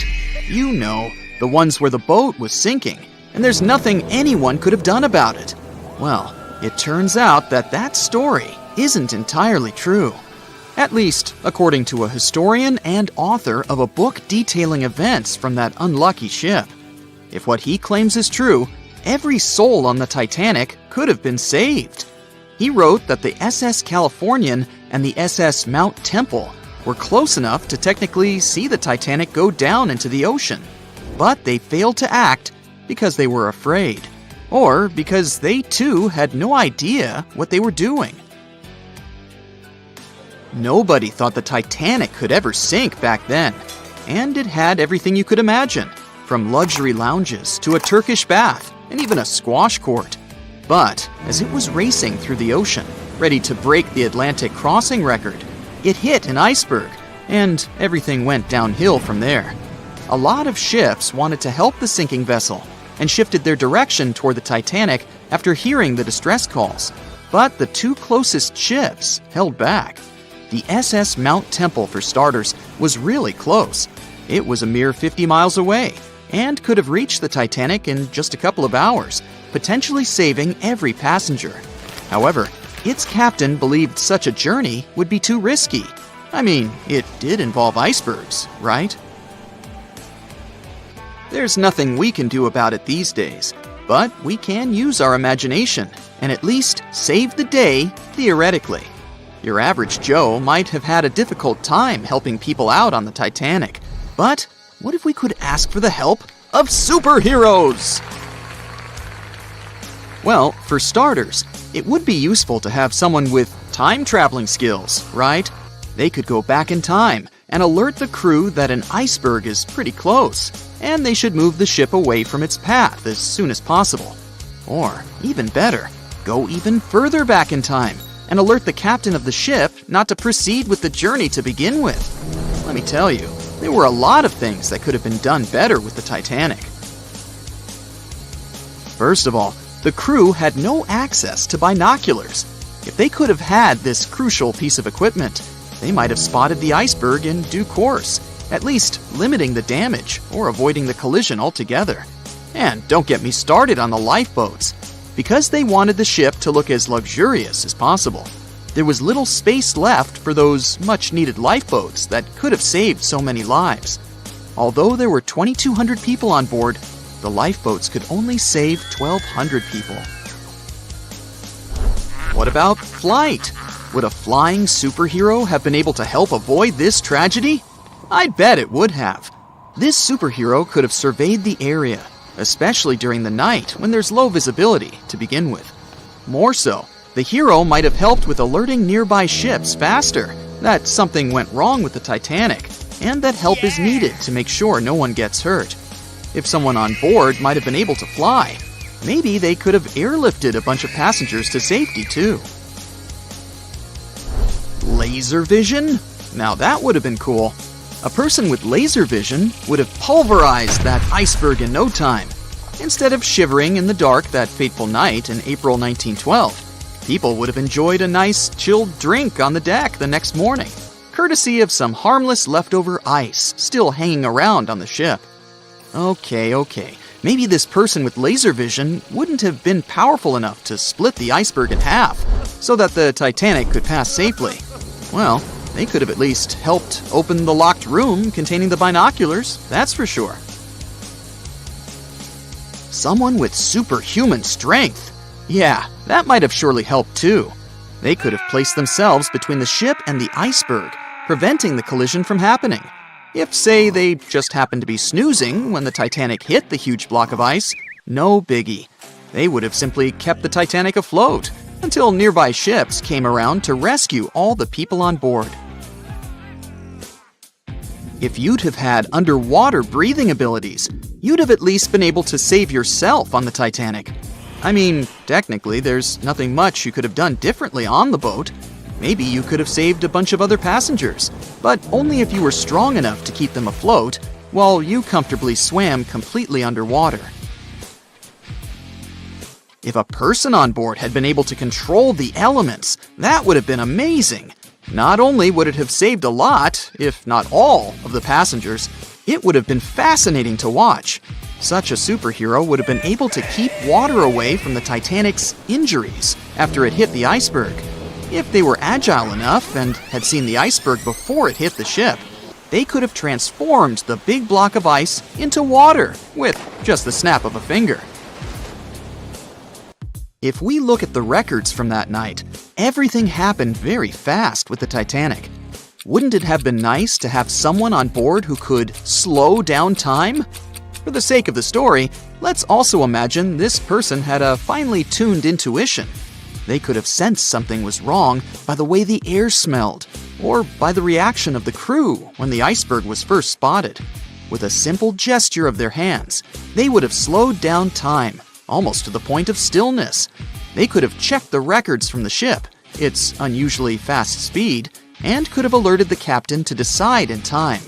The Titanic could have been stopped, or it could have been diverted away from the iceberg. A superhero with night vision would have been useful too. At least the superhero would have spotted the iceberg sooner than everyone else. Given that the hero could have seen a lot better in low light conditions, that hero would have probably better managed the rescue efforts that disastrous night. Invisibility? Would this superpower have saved the Titanic from sinking to the bottom of the Atlantic? I could think of a possible scenario or two. Anyone with the power to become invisible whenever they want to would have probably gone snooping around the ship. I mean, you have to remember, the Titanic had some of the most important members of society on board. It wasn't just any regular boat. It was probably buzzing with the latest gossip. In between all that mundane information, this superhero could have overheard the captain saying they were going faster than they should have, or that there weren't enough lifeboats to save everyone in case there was a major problem. Who knows what this curious superhero might have done with all this information?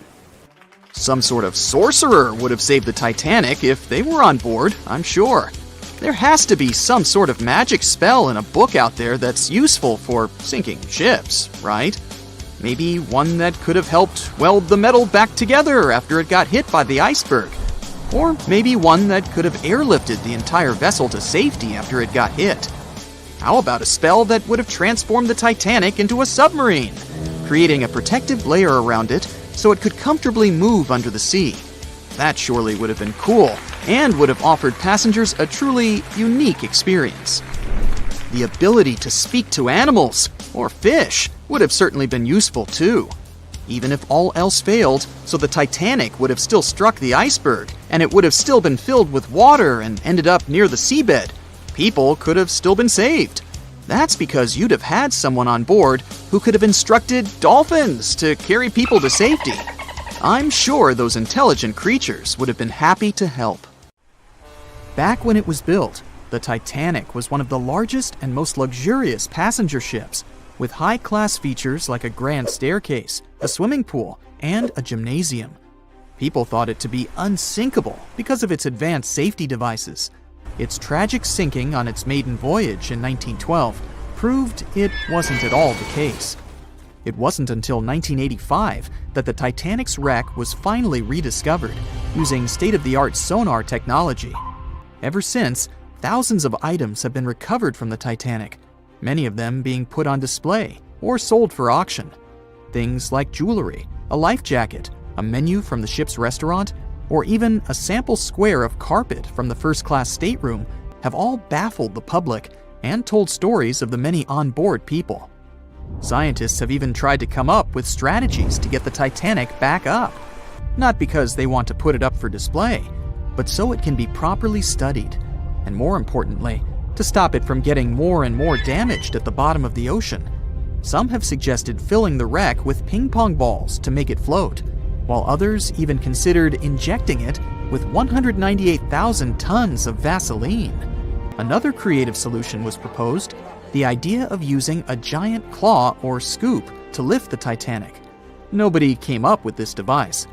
Using 500,000 tons of liquid nitrogen to trap it in an iceberg that would float to the surface was also considered, but all these potential strategies had to be eventually let go, since the Titanic is way too fragile to ever be recovered. As the Titanic's iconic bow railings are in danger of collapsing, metal-eating bacteria continue to chew away at the ocean liner's wreckage. An undersea exploration company plans to gather data about the ship's deterioration in annual expeditions. They hope this will help them learn more about the Titanic, and also more about the ecosystem that shipwrecks create. The over 100-year-old ocean liner is also being damaged by deep-sea currents daily. Some experts predict that the ship could disappear in a few decades due to holes in its hull. The deck that passengers crowded on as the ship sank has caved in. The gymnasium near the grand staircase has also fallen in, and a 2019 expedition found that the captain's bathtub, which became visible after the outer wall of the captain's cabin fell away, is no longer there. Those annual expeditions also gather data about the creatures living at the site, including crabs and corals. Surprisingly, many species have only been seen there at the Titanic wreck, so scientists are curious to find out more about them. The most famous out of all these creatures is the Halomonas titanicae. It's a bacteria, and it was discovered on the wreckage of the Titanic. What's interesting about this creature is that it's able to thrive in extremely salty environments. It's also been resistant to several antibiotics, unlike other types of bacteria. It's probably because of this super bacteria that the deterioration of the ship's iron hull happened so fast. The expedition will also look at the debris field and its artifacts. On the site, there are still traces of little personal items like clothes and luggage. One of the most interesting stories about Titanic artifacts is that of the passengers' shoes. Most of the Titanic items that have been lost at sea deteriorated or disappeared completely. But not the shoes. They seem to be able to resist the harsh conditions. On top of that, the leather in most shoes is perfectly preserved, probably because of tannin, a substance used in the tanning process of leather. It helped the shoes resist the damaging bacteria found underwater. All this exploring might have gotten you all excited. If that's the case, I have some good news to share. You might even be able to join the expeditions. To personally explore the Titanic, you have to plan ahead and apply to be a mission specialist with OceanGate, the company responsible for the journey. However, this experience does come with a high price tag of $250,000. Despite the cost, this once-in-a-lifetime experience is in high demand because of the limited spots available. If you can afford the exploration, you will have the chance to collaborate with renowned specialists in marine biology, oceanography, the Titanic, DNA, and the deep ocean. Accommodations and meals on the dive support vessel are also included, as well as training and guidance from specialists before and during the mission. Lastly, you don't even need to bring your own gear, as the expedition equipment is included as well. Sure, ships have evolved and modernized over the years, and these days we have technology that is way better than that available on the Titanic. But this ship remains an amazing piece of history because of its many unusual features, like the fact that the Titanic's whistle was loud enough to be heard over 11 miles away, or the fact that the ship's hull was painted with a special mixture of red lead and linseed oil, which was believed to be effective in preventing the growth of seaweed and other marine organisms. However, despite popular belief, the ship's iconic fourth smokestack was not functional and was only used for ventilation and aesthetics. Probably one of its biggest flaws was its number of lifeboats. Despite its size and luxury, the Titanic only had 20 lifeboats on board, which were not enough to save all of its passengers and crew once it hit the iceberg. The Titanic may be the most famous shipwreck, but it's not the only one. The fleet of Kublai Khan tells a similar story. This one was a large naval force commissioned by the Mongol ruler Kublai Khan in the 13th century. The fleet was intended to travel to Japan and establish the Mongols as powerful rulers in the region. However, in 1281, the fleet was supposedly caught in bad weather and was seriously damaged, with many ships being destroyed. Legend has it that the fleet was torn down by a massive typhoon that came to be known as the kamikaze, or divine wind. This strong storm was believed to have been sent by the higher spirits to protect Japan from the Mongols.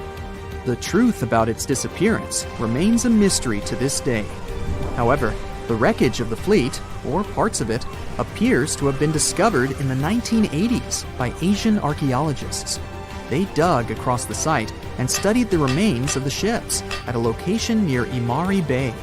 The shipwreck is, to this day, considered to be an important archaeological discovery. That's because it informed us how well prepared the Mongols were back in the day in terms of their ships. Another tragic story is that of the RMS Empress of Ireland. This was a British passenger ship that operated until May of 1914. This is when the ship was sailing from Quebec City to Liverpool, but it ran into the Norwegian collier SS Storstad in the fog off the coast of Rimouski, Quebec. The collision caused a large hole in the side of the Empress of Ireland, and the ship began to quickly take on water and sink. The crew and passengers were caught off guard, and many were unable to evacuate in time. In total, 1,012 people were lost in the disaster, making it one of the worst maritime collisions in Canadian history. Rescue efforts were hampered by poor visibility, and the fact that many of the lifeboats were damaged or unusable. Only 465 people survived the sinking, and many of them were rescued by the Storstad, which had remained in the area despite its damage. The sinking of the Empress of Ireland was a national tragedy in Canada, and it led to changes in maritime safety regulations and the establishment of a Coast Guard. The ship still lies at the bottom of the St. Lawrence River, where it has become a popular dive site for enthusiasts.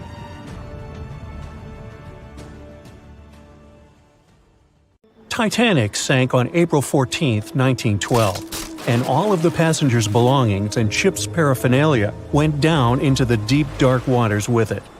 These objects patiently waited to be discovered until 1985. Titanic sank fast, and there seemed to be almost nothing left from the ship.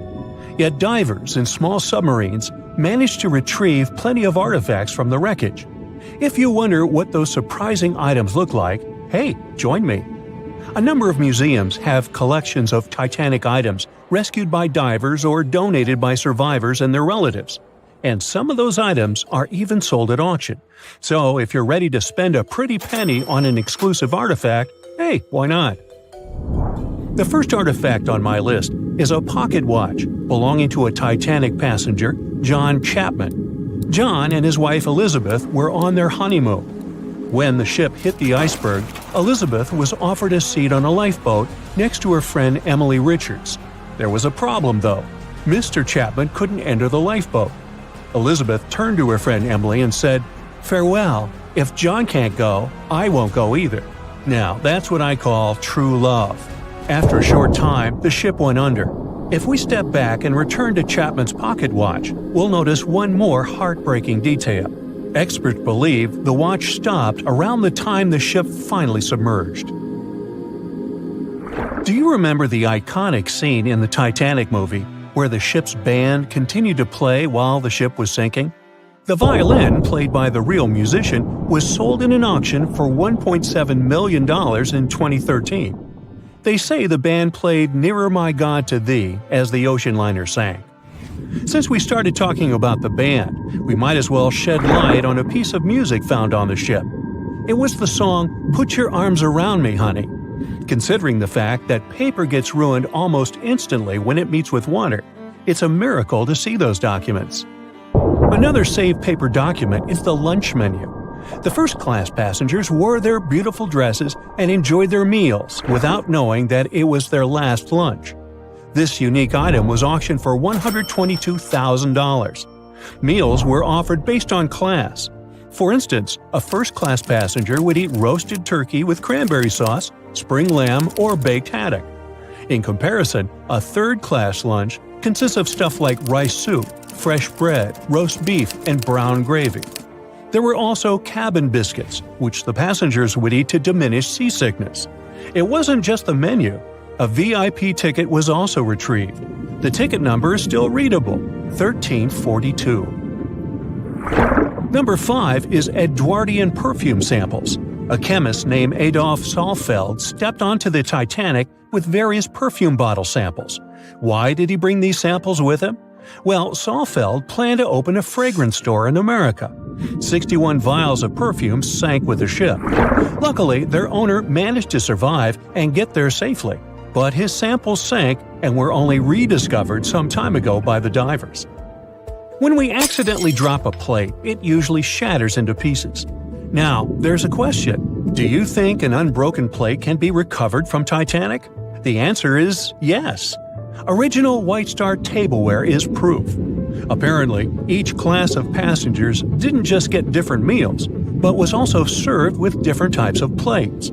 The retrieved plates have a green and brown floral motif. The edges have a gold rim, and there's a logo in the center. By the way, they're sold at auction, and you can find them online. Let's carry on with touching personal stories. The love story of Rose and Jack that we see in the movie is fictional, but the ship surely witnessed many romantic tales. Here's a love letter to prove this. The messages tell us a story about how life was on the ship during the last few days. It was written by Kate Buss on April 10th. She mentioned how seasick she felt and other things, such as she was supposed to go to dinner in a half an hour. This letter wasn't the only letter divers took to the surface. For example, there's the letter Esther Hart wrote to her little daughter Ava. It was sold at auction for £119,000. This letter is probably the last letter written on board, since it was completed only 8 hours before the tragedy. The letter is not that damaged because it was in the pocket of Esther's husband's coat. Another letter we can mention is Dr. John Simpson's letter. Those words were the last words that he wrote to his mother. Let me introduce you to Edith Rosenbaum. She was on the ship with her lucky toy pig. Edith had been severely injured in an accident before she sailed on the big ship. The toy was a present from her mother as moral support for her recuperation process. It was actually a music box in the shape of a pig. Edith used it to calm frightened young people in the same lifeboat. The next item on the list is the scout whistle of Lillian Winifred Bentham. She was a second-class passenger. On that terrible night, Lillian was in her stateroom. She didn't believe that the Titanic could sink. After all, it was the unsinkable ship. Her friend came to her and convinced her to hop into a lifeboat. Only then did she realize how serious the situation was. Moments later, she saw the ship break into 2 parts. As the lifeboat floated into the night, Lillian saw a crewman who was also rescued. Without a second thought, she wrapped the man with her fur coat. It was freezing, so she probably saved the man's life by doing that. The young man wanted to thank her for her kindness, so he gave Lillian a scout whistle. It was the whistle he used throughout the night to call for help. This pair of white gloves is one of the rarest artifacts recovered from Titanic. These cotton gloves belong to a gentleman. The owner's identity is unknown. Fabric can't last underwater for decades, but these gloves look fine, and you can still see the fine detailing and elegance.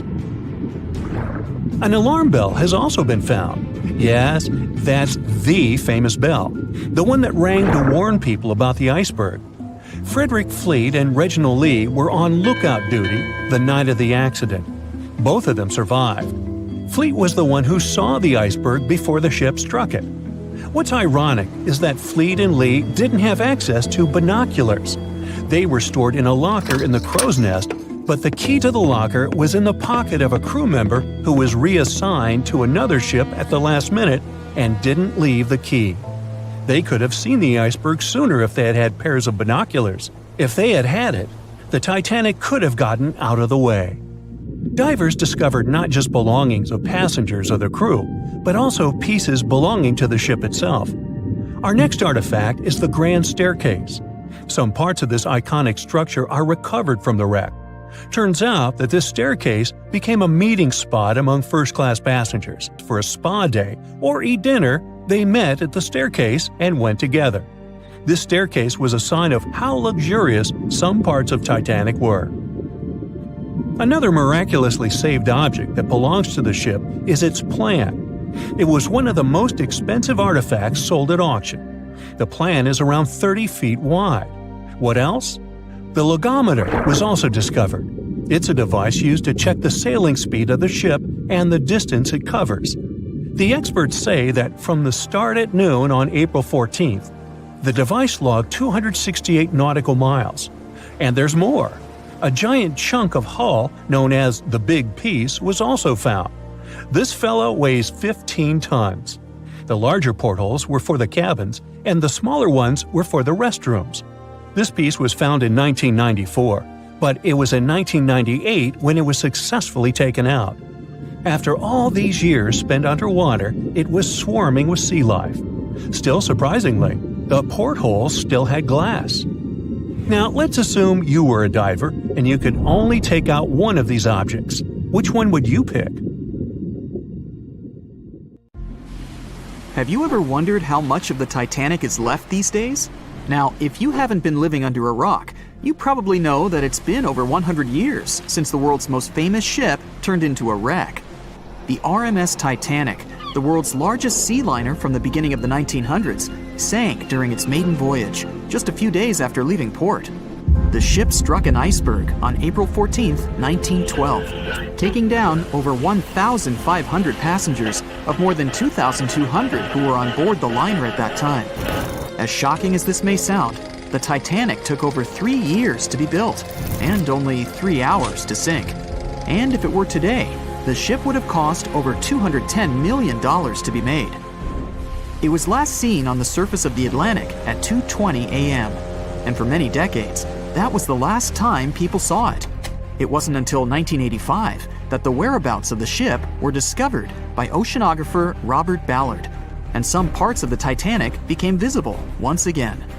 One of the first discoveries made by Ballard's expedition was that the ship was indeed torn in half before sinking. The early exploratory missions to the part of the ocean floor where the Titanic now lies could only see the hull and the deck of the ship. According to Ballard, the main purpose of these missions was to understand how to preserve the ruins from deteriorating.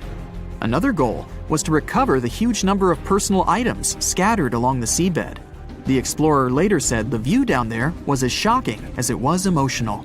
In the field of debris around the wreck, the oceanographer discovered plenty of small objects and personal belongings, many of which he brought back to the surface. There were shoes, some fancier than others. There were pieces of clothing that belonged to crew members, and there were huge propellers. If on the surface they gleamed and shined, on the ocean floor they were embedded and devoured by sand. Ballard pointed out that the area where kitchenware was scattered measured more than a mile in length. There were enough plates, pots, and pans to fill up an entire industrial kitchen. For the first time ever, 3D animation footage reveals exciting images. The simulations show the Titanic's evolution from when she first set sail in 1912 until the state of her ruins today. But simulations weren't enough for deep-sea explorer James Cameron, who envisioned traveling to the heart of the wreck for the first time ever in the history of the ship. Yep, the same James Cameron who happens to be the director of a very famous movie about the ship. He has now dived 33 times to visit the wreck of the Titanic. Here's some fun trivia for you. The director says that his true passion has always been the ocean, and that ever since he was a kid, he wanted to study the sea. Directing, let's say, just happened to be his day job. And when the possibility of directing Titanic appeared, he said yes, just so that he could go and check out the ruins of the ship in real life. Now back to the wreck. According to James Cameron, it wasn't enough for researchers to access only the exterior of the ship. They needed to go inside, analyze and photograph what was left of the pompous interiors of the world's once biggest sea liner. Cameron piloted an innovative robot vehicle equipped with cameras. It helped the man to reveal spaces in the Titanic that no one had ever seen before since the ship touched the bottom. Turkish baths, for instance, still had their tiled walls standing up almost in all their entirety. These baths were exclusively for first-class passengers. They were located right next to the swimming bath and the third-class dining room, and were designed in the Moorish style. People resting there could get heating blankets and ask waiters to bring them anything they needed. If the pictures from before the disaster were astonishing, they carry a different kind of wow factor now, when everything you see in them is hidden underneath the surface of the water. Another shocking discovery was the ship's mast. If we look at the Titanic in its pre-sinking glory, the mast calls much of one's attention. Located on the bow of the huge ship, the mast held together the transmission cables for the Marconi system, a system of wireless telegraphy. That's also where the British merchant flag the Titanic flew was located.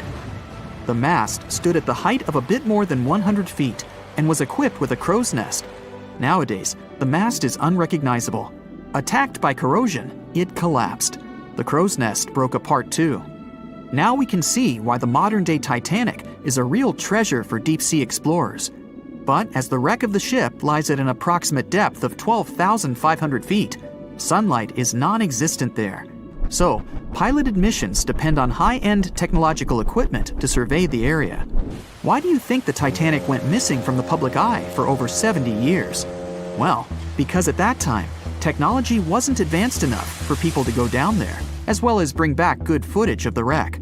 Filmmakers were the ones who drove this technology to its advance by trying to film underwater. They began by building boxes to put their cameras inside. And now, deep-sea photography is highly advanced and allows us to marvel at the awesomeness of underwater life. Of course, taking pictures under the sea is no easy feat. For one thing, to withstand that crazy underwater pressure, submarines need to be really strong and have thick walls, no thinner than 11 inches. Plus, explorers need to understand how to film and photograph when there's almost no light around. There was another thing that made documenting the Titanic even more difficult. When the wreck of the ship was rediscovered by scientists, it was covered with red-colored rusty bacteria that made it even harder to take good pictures. As it happens, the color red does not reflect well underwater, which is unfortunate for photographers. For this reason, human-operated vehicles that go down to tour the ruins are equipped with powerful lighting devices. When you see some parts of the ship from afar, they look as if reddish-brown wax has been dripping all over the Titanic's ruins. But in reality, these icicle-shaped structures are colonies of microorganisms.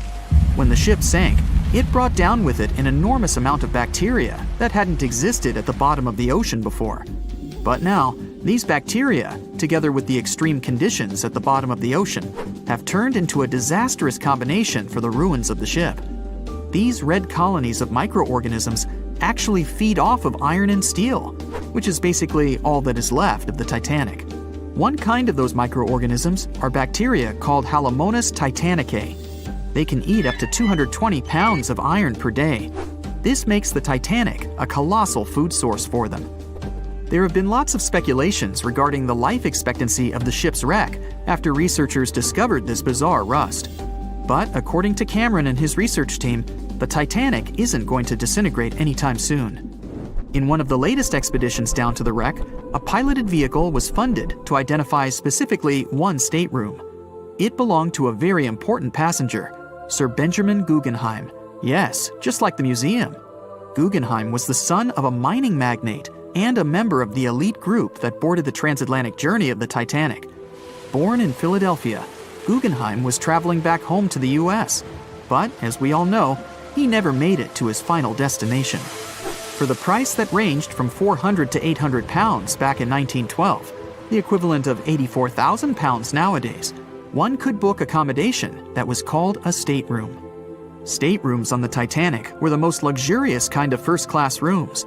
They were located on the B or C decks and were decorated in more than 11 different styles, ranging from Jacobean, Georgian, Italian Renaissance, and the list goes on. These rooms were filled with carved paneling and marquetry made from exotic and rare kinds of wood, such as mahogany, oak, and so on. Guggenheim occupied one of these luxurious rooms, and 100 years later, one of his descendants funded an entire mission just to locate the precise stateroom the man stayed in. This expedition turned into a documentary for National Geographic, and they did manage to identify which stateroom was Guggenheim's, so kudos for them. No one could ever have imagined that the unsinkable Titanic would collide with an iceberg, except for one man, William Thomas Stead. Well, not directly, of course. It's not like he jolted out of bed one day, envisioning the fall of the Titanic. Rather, he wrote an empowering short story called How the Mail Steamer Went Down in Mid-Atlantic by a Survivor on March 3, 1886, 26 years before Titanic sank. Okay, let's do a super quick recap. Titanic was traveling from Southampton to New York in April 1912 in the North Atlantic. The ship hit an iceberg, and less than 3 hours later, it was completely underwater. Out of 2,208 people on board, just 706 survived due to the limited number of lifeboats and icy cold water. Another passenger ship, Carpathia, heard the distress call, picked up the survivors, and brought them safely to New York.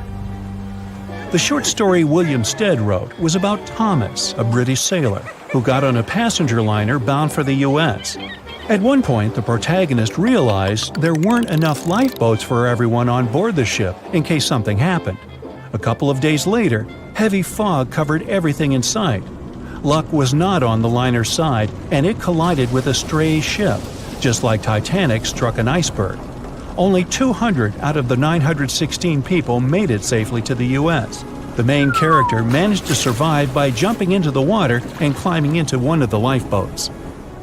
Now, you'd think that the story riled up everyone in the industry to add extra lifeboats on ships. But sadly, it received very little attention when it was published. Even more tragically, William Thomas Stead was on Titanic when it sank, and he didn't make it. The survivors who knew Stead mentioned that he had always been cheerful and had loved to chat during meals. He complimented the ship's design and how sturdy it was. Witnesses also talked about how he had been helpful when the ship had been sinking, having given his life jacket to someone else. He was a journalist by profession and was on his way to New York for a ceremony. One of his most important contributions to modern journalism was the use of illustrations in every newspaper article. He also introduced newspaper interviews, and they're still used to this day along with illustrations. But this story wasn't the only published work that predicted the disaster. Morgan Robertson was an author and former ship captain who wrote short stories and novels. His most notable novella is The Wreck of the Titan. It's also known as Futility. The book was written in 1898, 14 years before Titanic. It was a fictional story about the Titan, an ocean liner similar to Titanic, which was crossing the North Atlantic. It's also a coincidence that Titan was just as fast as Titanic and shared many other similarities, like size and design. The book described it as unsinkable and the largest ship to hit the ocean at the time. That's what they said about Titanic, too. Another eerie similarity was the limited number of lifeboats it had. The story took place in April, and that's when Titanic set off on its journey and hit the iceberg. The Titan story also mentioned that barely anyone had survived that horrible accident. Unlike Stead's story, the protagonist of Robertson took a different path. The Titan sinking happened somewhere halfway through the book, so after the accident, the main character went on with his life. The book was brought back into the spotlight after the Titanic disaster. How could someone describe the events that took place almost a decade later so accurately? Many started to believe Robertson could see the future. But the reality was that Robertson knew his way around a ship. It was easy for him to write down the nitty-gritty of things without doing more research. Realistically, one of the biggest threats for ships at that time was hitting an iceberg or colliding with other ships. The next story sounds somewhat mysterious. Once, Alex Mackenzie heard a voice that warned him not to board Titanic. But when he turned around, there was nobody there. As he continued walking, the voice spoke to him again. But this time, it was louder and more distinct. He took the warning seriously and decided to cancel the trip and go back to Glasgow, Scotland, his hometown. His grandparents weren't too happy to find him back home instead of on Titanic. After all, the ticket was very expensive. That disappointment very soon disappeared when they heard that the ship had struck an iceberg. John Coffey was a member of the crew of Titanic, but he decided to ditch the ride when the ship stopped at his hometown in Queenstown, Ireland. His inner voice told him to get off the liner, and he did. He was only 23 at the time, and for someone his age, it could be a major career boost and an opportunity to grow. Despite the horrible tragedy, the guy signed to work with the RMS Mauritania just months after the Titanic sinking. Talk about commitment. Some added info was revealed about what may have contributed to the fall of Titanic. The constructors insisted that the ship was unsinkable, but many people later theorized that the vessel's steel plates had been too frail for the freezing Atlantic water. It may have caused the rivets to pop, allowing ocean water to seep inside. Another theory is that there may have been a fire in the hull of the Titanic that had been raging for 3 weeks before the voyage. The fire softened the steel, allowing the iceberg to cut through it like a hot knife through butter. Some pictures before the ship set off on its journey show black marks on the hull, which could have been caused by fire. Either way, the iceberg would have caused significant damage in any case, no matter if there was a fire or not. Some people also blame those who designed the Titanic. The ship was built with large joints at the bottom, which probably snapped easily during the collision. Of course, these are all theories, but we know for a fact that the iceberg was the main character of this drama, and that the works of Stead and Robertson should have been taken seriously. Either way, this should be a lesson for the future, helping to prevent similar tragic accidents. By the way, ocean liners and passenger ships wouldn't exist if it hadn't been for Thomas Newcomen. In 1712, he invented a steam engine that was so strong it could produce enough energy to power a ship. And a century later, in 1819, the first steamship traveled across the Atlantic Ocean to Liverpool, UK. It only took the vessel 29 days to cross the ocean. The passenger ship industry boomed in the early 1900s when it became easier for people to move to America or go on holidays. As decades rolled by, the use of aircraft stole the spotlight from passenger ships since planes were faster and more efficient. Nowadays, it's quite rare for a passenger ship to collide with anything in open water. Modern technologies can detect anything that can pose a threat and even predict stormy weather. Cruise ships these days are giants compared to the vessels of Titanic's era. Modern ships can carry almost twice the number of passengers and have amenities folks back then could only dream of. Most cruise ships these days have several restaurants to choose from, multiple swimming pools, and game rooms to catch a break. If you're in the mood for some fun, you can watch live performances. Don't forget about the helicopter pad, because why not? Don't worry if you start feeling unwell. The in-house doctors are always there to help any passenger in need. And these ships are only going to get bigger. Putting Titanic and a modern cruise ship side by side is like comparing a Corgi to a Doberman. Back then, Titanic was the biggest and most cutting-edge vessel anyone could dream of. So, who knows what the future of cruise ships can hold? We might even have entire cities floating around. That would be a really big boat. The year was 1854, and the SS Arctic, the fastest passenger liner of its time, set out to cross the Atlantic. As it sailed through the misty veil, it slowly disappeared into the unknown. The Collins Line, an American shipping company, was started in 1818 and only began seriously trading in the transatlantic by 1835. Its steamships crossed the Atlantic from Liverpool to New York within just 10 days. Doesn't sound like a great speed today, I know, but back then, the same thing took other ships several weeks. Light on the water with their wooden hulls, powering through with a strong steam engine, those steamships were the favorite choice for many high-profile people. What could go wrong with such an advanced ship, they thought. This reminds me of some other ship everyone believed to be unsinkable. But anyway, back to the Collins Line. It grew to be a serious contender on transatlantic routes, with only one other competitor, the Cunard's Line. It was a British company also aiming to be the main force through the Arctic Passage. In 1835, the company received a new ship that traveled to Liverpool and came back to New York with the largest cargo ever at that time. From then, the Collins Line was steadily growing. It seemed like there would only be future successes for it. Unfortunately, their lavish ships became costly to run with the amount of coal used. Massive power along with weak wooden hulls meant they needed many repairs after each voyage. So, every trip ended up being expensive. But since the ships were safe and had a great reputation, people were willing to pay the price, and the company was definitely not in crisis. They had achieved something no one had managed to do before them.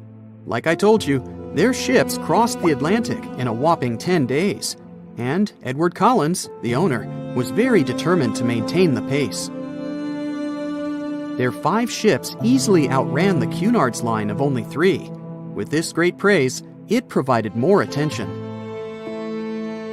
Though the Cunard's ships were slower with their iron hulls, they believed there was still profit, regardless of how slowly they sailed. Among Collins' ships, the Arctic, the third of them to be launched, was the largest, reaching 284 feet long, with 2 side-lever steam engines, each with 1,000 horsepower. The paddle wheels made 16 revolutions a minute when at full speed. At the time of its launch, the press called it the most stupendous vessel ever constructed in the United States. But glamour and fame couldn't avoid what would come next. On the 27th of September, the Arctic was on its journey from Liverpool to New York, continuing a speed pace through the thick fog. It's possible that by that moment, after 4 years of record-breaking trips, the crew became overconfident with their sailing and the ship. Going only 50 miles from Newfoundland, They carelessly continued through the fog with no radio contact, sonar, or any other form of identifying objects, equipped only with Morse code. A smaller ship, the SS Vesta, which operated as a fishing vessel, often worked around Newfoundland. It was passing through the same path as the Arctic and crashed into its side. Shocked by the collision, the captain of the Arctic offered help to the much smaller Vesta, but it was soon clear that the damage that seemed minor on the Arctic was far worse. Beneath the waterline, a hole was letting water into the hull. The cost of the much faster wooden hull now seemed less valuable. They steered toward land, trying to plug the holes, but they weren't doing so well, and the seawater continued to pour in, filling up higher and pushing the ship down. And finally, once the engine room was full, it put out the boilers, taking away the massive power the Arctic was once legendary for. They moved slowly until coming to a complete stop. The ship continued to sink, and the order was to abandon it.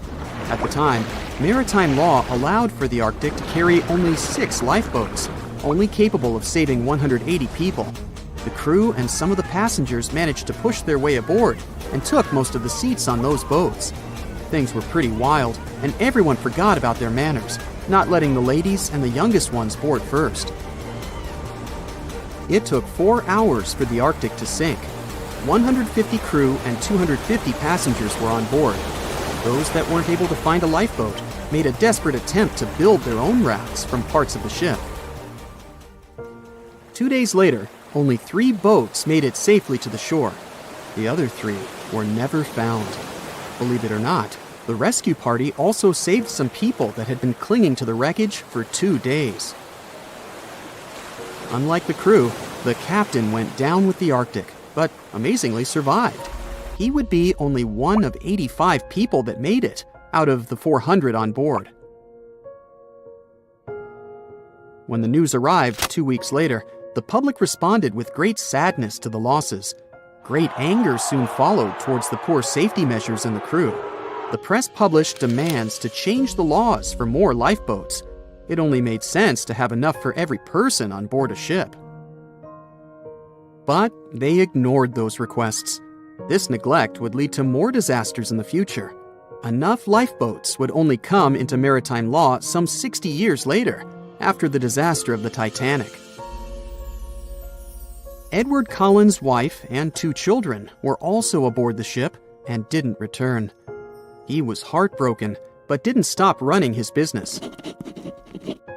The Collins line still had a reputation to uphold, the biggest, fastest, and most luxurious on the Atlantic. Edward Collins would now build an even better ship than any other. It was named the Adriatic, and it was the largest ship in the world, 354 feet long. With 2 alternating steam engines that had never been built of this size. These steam engines at the time were at the height of engineering, though today you can only see them in models and toys. With the new addition of 2 masts, the Adriatic would also be able to sail if needed. Luckily, they made some lessons from the disaster of the Arctic. But before their new ship, the Adriatic, was built, another disaster had occurred. The sister ship of the Arctic had also sunk. They believe this second ship was desperate to stay in front of the Cunard's line and hit an iceberg somewhere during the race. This weird contest took the lives of 141 people. The desperation of Collins and his weakly built hulls pushed the company towards bankruptcy in 1858. The newly built Adriatic, costing over $1 million, had only made 1 voyage in the end. And even that voyage was considered a disaster. The ship collided with a tugboat. It still managed to finish its maiden voyage at a suitable time. After the company had gone bankrupt, they had to sell the ship for only $50,000. They removed the great giant engines, replacing them with only sails. Although it was once the greatest ship on the high seas, it was only 30 years later until it was abandoned, labeled irreparable, and anchored in a river. The other remaining ships were also sold and only used for parts. Edward Collins left the industry altogether, seeking work on dry land instead. As the Collins line was no longer in the mix, the Cunards would grow in strength. Without competition, they would win the Blue Riband for the next 30 years, and 180 years later, after producing hundreds of ships. They still have a constant presence on the seas as they provide transatlantic crossings, world voyages, and leisure cruises. To this day, the Cunard Line is the only one to run ships between Europe and America, and it's great proof that it's not always the fastest that's the best.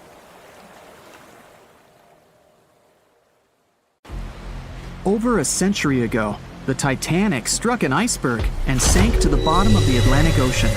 Of the 2,240 people on board, only around 700 survived. Since then, the tragedy has been the subject of endless movies, documentaries, and books.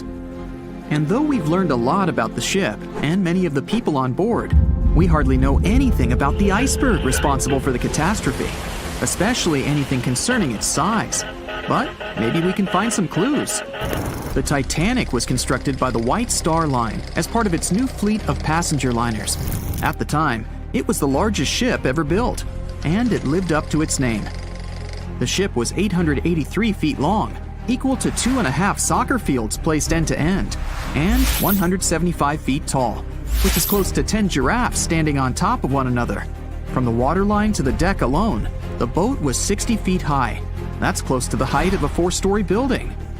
The Titanic was big enough to have veranda cafes, a restaurant, a reading and writing room, a Turkish bath, a gym, and squash courts. There was even space for a swimming pool.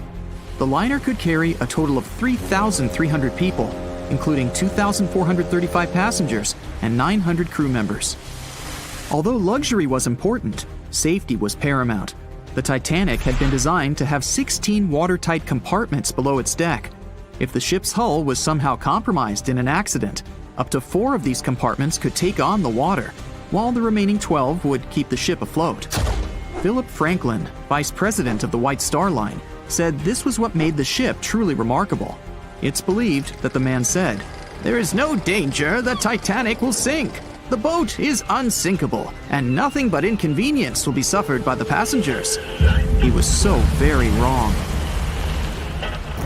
The ship left England for its first and last voyage on April 10, 1912. And all it took was a single iceberg to bring that mighty vessel down.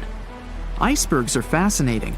They are formed during a process called calving, when large chunks of freshwater ice break free from glaciers and float away into open water.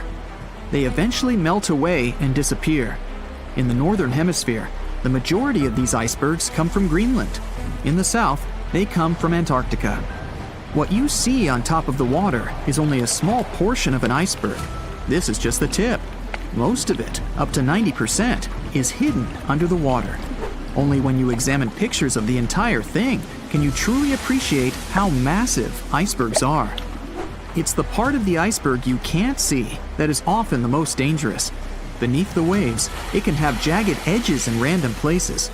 A ship can easily get too close without realizing it, resulting in serious damage to the bottom of the boat.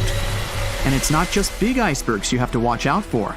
Smaller ones, which are more difficult to spot, can prove to be just as dangerous. A growler, for example, is under 7 feet long, with just a bit more than 3 feet showing above the water.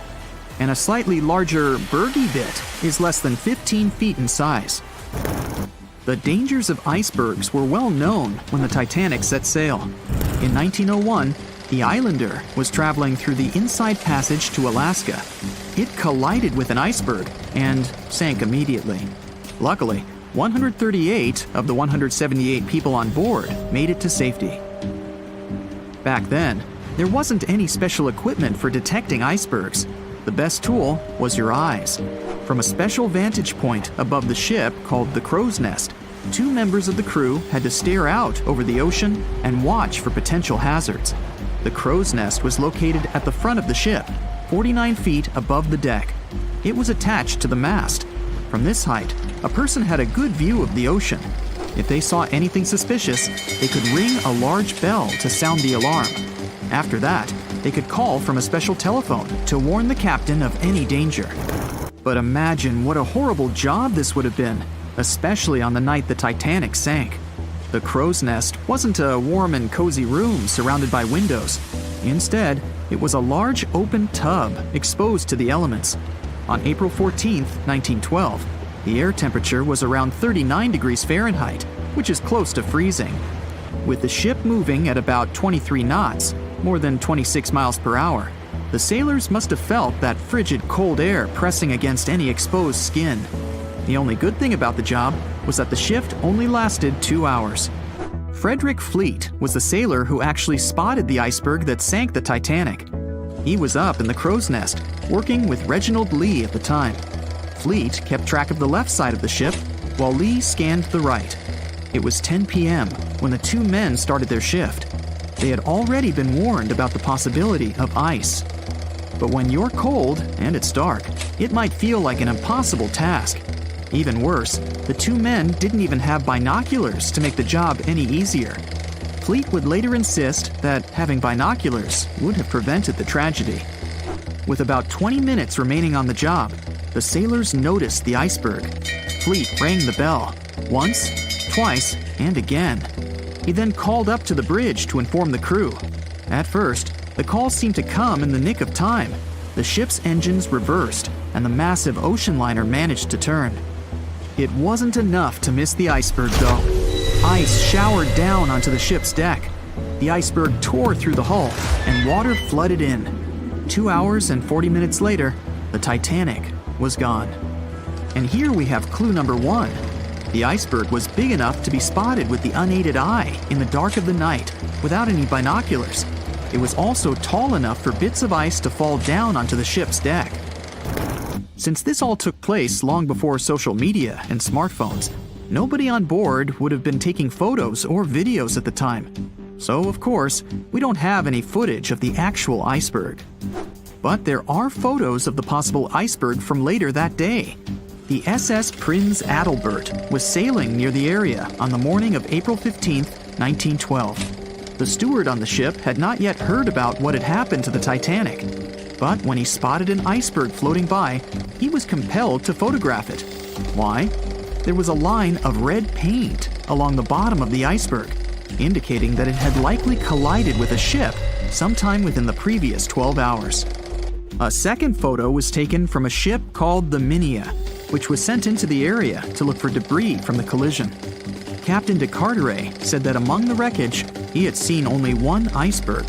He also noticed a streak of red paint on it. From the photos and witness accounts, newspaper reports estimated the iceberg to be 50 to 100 feet high and 200 to 400 feet long. That's clue number 2. The iceberg that hit the Titanic probably started its ocean journey from Greenland's coast, heading past the Baffin Bay to the Davis Strait. From here, it must have slipped through the Labrador Sea and finally reached the Atlantic. And that, in itself, is pretty impressive. The glaciers in Greenland create between 15,000 to 30,000 icebergs each year. Some small, some big. Of these, a mere 1% will actually make it to the Atlantic. The others simply melt along the way. We know that the temperature of the Atlantic Ocean, where the sinking took place, was around 28 degrees Fahrenheit. That's below freezing. For humans, this could cause frostbite or hypothermia. But that temperature is actually warm for an iceberg. Most would only last 2 to 3 years in the North Atlantic, slowly melting into the warmer water. Based on this, it's likely that the Titanic's iceberg left Greenland in 1910 or 1911 and was fully melted by late 1912 or 1913. But since it did make it to the Atlantic and managed to cause significant damage to the ship, we have clue number 3. We will never know for certain the size of the iceberg from that day, but we do know that it definitely wasn't a growler or a bergy bit. Both those types of icebergs are much too small, and if the ice was indeed scattered across the deck during the collision, the iceberg must have been a little taller than 60 feet. The newspaper estimates are probably as close as we're going to get. The iceberg that took down the Titanic was indeed a formidable one, and icebergs are still a threat. As recently as 2007, the the cruise ship Explorer struck one and sank in Antarctica's Weddell Sea. Luckily, everybody survived. The International Ice Patrol was created in 1914 following the Titanic's sinking. The organization is still in operation today, made up of representatives from several countries. Using airplanes and radar, the patrol locates and tracks larger icebergs, making the information available to anyone who needs it and preventing more ocean tragedies in the process. It was the start of 1912. A giant chunk of ice broke off a glacier in southwest Greenland. The ice was made up of snow that had fallen thousands of years before the event, perhaps as far back as when mammoths still roamed the earth. The iceberg started its journey. It was a huge thing, more than 1,700 feet long and weighing over 75 million tons. It was also a very peaceful chunk of ice. It steered clear of ships and busy transport routes. And then, it somehow floated much further south than other bergs did. Our iceberg was lucky. Others melt long before they get to these low latitudes. Out of up to 30,000 icebergs that drift away from Greenland's glaciers, only 1% ever make it all the way to the Atlantic. Even after melting into the water for months, this massive block of ice was still almost twice as heavy as the Golden Gate Bridge. The iceberg's top part was towering 10 stories over the ocean surface. Several days before our iceberg made it to the Atlantic Ocean, a magnificent ship left port. It was a luxury liner carrying more than 3,000 passengers and crew members. At that time, it was the largest ship ever built. It was the Titanic. The collisions happened on April 14th, when the ship was in the North Atlantic, 370 miles away from Newfoundland. Unable to divert its course, the ship ruptured at least 5 of its hull compartments. They started to fill with water at an alarming speed. The Titanic's compartments weren't capped at the top. That's why the water spilled over and started to flood each succeeding one. The front of the ship began to sink, causing the back part to lift vertically into the air. And then, with a deafening roar, the liner broke in half. The rest is history. But what happened to the iceberg after that? On April 15th, the German ocean liner SS Prinz Adalbert was sailing through the North Atlantic. It was traveling a few miles away from the place where the Titanic had sunk several hours prior. The German ship's chief steward, who hadn't learned about the disaster yet, saw an iceberg. What drew his attention was a large streak of red paint going along the iceberg's base. Surprised, the man took a photo of his discovery. He thought the paint meant a ship had hit the iceberg within the past 12 hours. The next person who saw the iceberg and took another photo of it was the captain of a vessel laying deep-sea telecommunication cables. The ship was sent to help in the area where the Titanic had sunk. The captain later claimed the iceberg he'd seen had been the only one in that area, plus the red paint. It wasn't difficult to connect the dots. In 2015, one of these photos sold at auction for over $32,000. And still, experts are unsure whether the image really shows the infamous block of ice. It might be a simple iceberg that had been floating nearby at that time. The great unsinkable ship was gone, sunken to the bottom of the North Atlantic, where it remains to this day.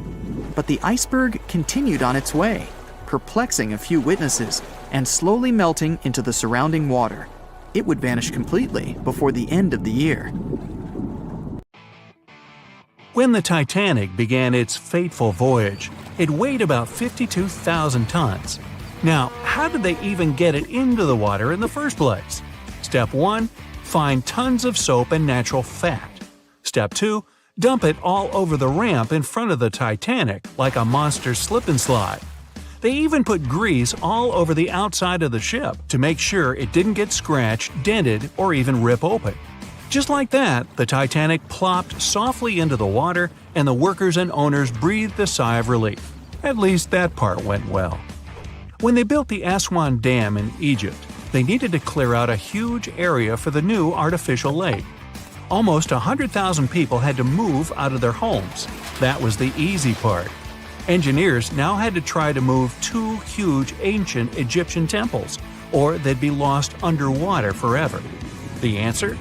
Thousands of engineers and builders. The temples were built into a mountain, so first they had to detach it using bulldozers and jackhammers.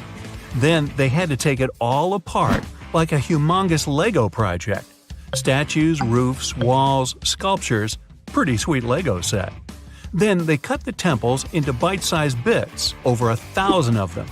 Each one weighed the same as 3 elephants. So where did they put it all back together? On the same mountain, just 200 feet higher. It took 5 years and about $300 million in today's money. I think even the pharaohs would have been impressed. Now, say you're thirsty, so you grab a glass of water. But where does that water come from? In Saudi Arabia, it comes from salt water. You just need to get the salt out, no biggie. That calls for an evaporator. Saudi Arabia's machine brings fresh water to 300,000 people. Not bad for so much desert. The evaporator weighs 5,000 tons, and it's pretty big, like 10 basketball courts big. They hired a special ship to bring it from Vietnam to Saudi Arabia, but even that was too small. After making the ship a little bigger and making a successful cross-continent journey, the evaporator finally touched down in the Middle East. Then it was easy. Just grab 30 tractor-trailers and pull. Pretty impressive, but the largest thing ever moved on Earth is way bigger. Enter the Norwegian Troll-A gas production platform. It weighs more than the Titanic and is way taller than the Empire State Building. But the engineers weren't scared, even though they had to drag the thing 120 miles from shore. They hooked up 10 powerful boats and pulled it along for a week. That thing cost $1 billion to make, so they had to be careful. The boats were actually pulling it in all directions to keep it steady, then slowly making their way out to sea. Once it got there, its 4 powerful legs were secured with concrete, about as much as you'd use to build 200,000 houses. That part of the sea can be quite rough, so they had to make sure it wouldn't move at all. Natural gas can set on fire, even in the middle of the sea. You gotta move out of town, but you're used to your house, your big kitchen, cozy fireplace. No problem. Take your home with you. About 500 years ago, an Italian architect was constructing the local city's administration building, but the local church bell tower was getting in the way. The solution? Pick up the tower and move it. The architect built a wooden frame around the tower and shifted it using ropes, blocks, and a lot of people power. Since then, a lot of buildings have been moved around, but what happened in China changed everything. In 2004, engineers shifted the Fugang building about 120 feet. It was the heaviest building ever moved, but it only took 11 days. They worked day and night to get it done so fast. 10,000 years ago, a meteorite fell on Greenland. It was the only source of iron for the local people, who started breaking pieces off to make knives, harpoons, arrowheads, and even jewelry. Talk about good luck. Over time, the locals split the meteorite, named Cape York, into a bunch of pieces. Arctic explorer Robert Peary wanted to bring the biggest piece back to the U.S. So, how do you move 30 tons of space rock without trucks or paved roads? Plus, it's 1897 and freezing cold. It took 3 years, but he did it. He ended up building a railway with a special platform to pull it to the nearest shore. It was the first and last railway in Greenland. Peary sold the meteorite for $40,000. Today, that would be about $1 million. In 2012, artist Michael Heiser erected a 340-ton boulder over the entrance to the LA County Museum of Art. It was called Levitating Mass. Installing it was easy. Getting it there, not so much. They had to use a 290-foot trailer and 6 different trucks. They only drove at night 100 miles through 22 cities. The most insane part, it ended up costing $10 million. The Swedish ship Vasa, built about 400 years ago, was almost a celebrity. People were amazed by its size, beautiful decoration, and gold sculptures. First time out to sea, it sank. Why? A gust of wind. Oops. Anyway, about 80 years ago, they decided to pull it out. One plan was to fill it with ping pong balls and freeze it in a block of ice. But instead, they just tied some ropes around it and used 18 lifts to drag it along the seabed to a shallow area. From there, it was pretty easy to lift it out. It was mostly made of wood, not much metal. The ship survived quite well because of the cold seawater and even floated by itself. The shuttle Endeavour flew 25 missions into space, and in 2012, NASA decided it deserved a break. Its retirement home would be the California Science Center. The massive shuttle was loaded onto trailers and driven through LA at the amazing speed of 2 miles per hour. It was the first and probably last time that a spaceship would drive through a big city. They had to clear a pretty big path and ended up chopping down a lot of pesky things like lampposts, traffic lights, power lines, even over 400 trees. But don't worry, they raised a lot of money from the whole thing, enough to plant over 800 new trees. The Statue of Liberty wasn't built in the USA. It was built in France. After 9 years of hard work and a serious amount of copper and iron, she was ready to be given to the United States as a token of friendship. Sending it by mail would take way too much bubble wrap, so they decided to ship it instead. The statue was cut into 350 pieces, loaded into crates, and shipped over to New York. It took them 4 months to assemble all the pieces back together. Talk about Humpty Dumpty. Meet Bagger 288, a self-propelled excavator and the largest land transport on the planet. This beast can shift thousands of cars worth of dirt a day. It finished work in one quarry and had to move on to another. Taking it apart, shipping it, and putting it back together would have been ridiculous. So it just drove over there. It took 3 weeks and only moved at half a mile per hour. To stop it from wrecking everything it drove over, engineers walked ahead, planting grass and covering roads with gravel and dirt. Now, you're walking down the street in France, see a couple of cafes, maybe a nice bakery, and the world's largest gas turbine, named Harriet. Harriet's job? Keep the lights on in over 700,000 French homes. This mammoth turbine weighs as much as 2 jumbo jets and had to travel through France, Germany, Belgium, and the Netherlands. Hey, let's go Dutch! The Great Pyramid of Giza in Egypt is made up of more than 2 million huge blocks of stone. No trailers, no tractors, just some good old-fashioned muscle power. Each block weighs more than 2.5 tons. That's like 30 of me.